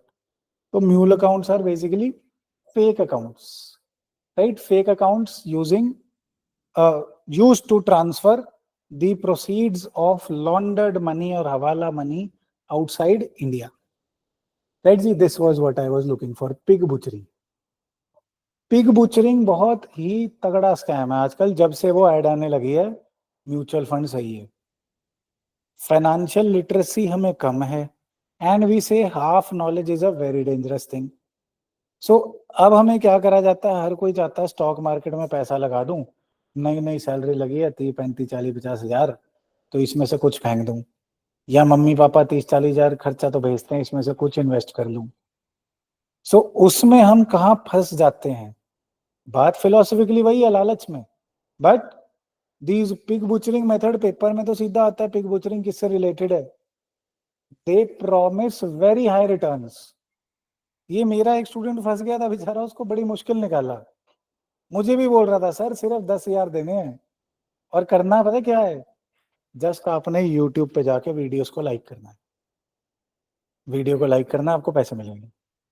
मैं क्या दिमाग खराब है आपका यार, लाइक करने को भी पैसे होते हैं, अगर होंगे भी तो कोई 5 10 पैसे होंगे, 20 पैसे होंगे, वो पेड क्लिक्स ठीक है, बट इतने ज्यादा पैसे. और ये लोग क्या करते हैं, पहले आपसे 10 हजार लेंगे, फिर आपको एक बारी 11 11 हजार 500 दे भी देंगे, मतलब कुछ बेट फेंक के भी करते हैं. फिर अगली बार आप 20 हजार दोगे, आपको 22 हजार भी दे देंगे. आप चंडीगढ़ में लोगों को जानते नहीं, मैं व्यू में बता नहीं सकता वीडियो पे, बट बहुत बड़े बड़े कारोबारी जिनके अब बहुत बड़े बड़े हॉस्पिटल्स हैं, और बच्चे 4 4 सिक्योरिटी वाली गाड़ी आगे पीछे लेके चलते हैं, वो ऐसे ही बड़े हुए थे. उन्होंने विंडो खोली थी, बड़ी इंटरेस्टिंग कहानी है. विंडो थी, एक विंडो से 500 रुपए दो, अगली से 2 घंटे बाद 1000 ले लो. फिर अगले दिन स्कीम आई कि विंडो से 1000 दो, अगली से 2 घंटे बाद 2000 ले लो. फिर एक दिन उन्होंने स्कीम बड़ी कर दी कि इस बार हम लेंगे 10 हजार, और अगली विंडो से एक दिन बाद 25 हजार मिलेंगे. आधा शहर ब्लॉक, और लाइनें लगी वहां पे 10 10 हजार लोगों की. लो जी 10 हजार, लो जी 10 हजार, लो जी 10 हजार, सारे लालची. किसी ने सोचा ही नहीं ये 25 बन कैसे रहे हैं, उन्होंने यही सोचा कि मेरे तो 25 बन रहे हैं ना, लालच में. वो फिर 10 10 हजार लेके अगले दिन वो विंडो खुली, बंदा चल गया यूएसए, वहां पे ले लिया उन्होंने पंप्स एंड ऑल, बहुत सारे बिजनेस. उस जमाने की बात है, US was thumping, growing very fast. वहां के एसेट्स अब उनके 10 एक साल में 200 गुना हो गए. फिर वो इंडिया वापस आ गए. बताओ किसे किसे 25 हजार चाहिए थे, ले लो. This is a scam. अब वो 25 हजार की वैल्यू कितनी हो गई. सो पिग बुचरिंग, इस कहानी से याद रखना, कहानी सुनाने का मतलब यही है. Pig butchering is promising you very high returns and then taking away your money. So what is it related with? It is related with financial fraud, where high returns are promised and the money is embezzled. Pig butchering and mule accounts, ये mule accounts abroad भेजने में काम आते हैं पैसे को, ये embezzle करने को काम आते हैं. पिग, आप इसमें हम पिग हुए, हमें बुच्चर कर देते हैं, मार देते हैं, हमारा पैसा मार लेते. ध्यान रखना ये दो टर्म्स, राइट. देन इसके बाद obviously this is the question, ये आपको पीडीएफ भी मिल जाएगी, अभी नहीं लिखना, अगली बार लिख के ले आना. I will evaluate. मेरा प्रधानमंत्री जब डोनाल्ड ट्रंप बोलता है तो मैं भी डोनाल्ड ट्रंप बोलूंगा. डोनाल्ड ट्रंप रीइलेक्ट हो गए. It provides both charms and challenges for India. क्या क्या फर्क हो सकता है, क्या अच्छा क्या बुरा हो सकता है, इसको 200 वर्ड्स में आप लिखेंगे. नेक्स्ट टाइम इसे चाहे मेरे ईमेल पे मेल कर दें, चाहे फिजिकली कॉपी चेक करा लें, चाहे व्हाट्सएप कर दें, जैसे मर्जी. बट अगर लिखेंगे तो धीरे धीरे धीरे धीरे प्रैक्टिस होते होते हमारे आंसर्स बेटर हो जाएंगे, right. Will discuss it next time. अभी के लिए सी यू नेक्स्ट वीक. ठीक है जी, thank you everybody, God bless you all. सारे तरक्कियां करो, सिविल सर्वेंट बनो. हम फोटो फिर भी नहीं लगाएंगे. Thank you.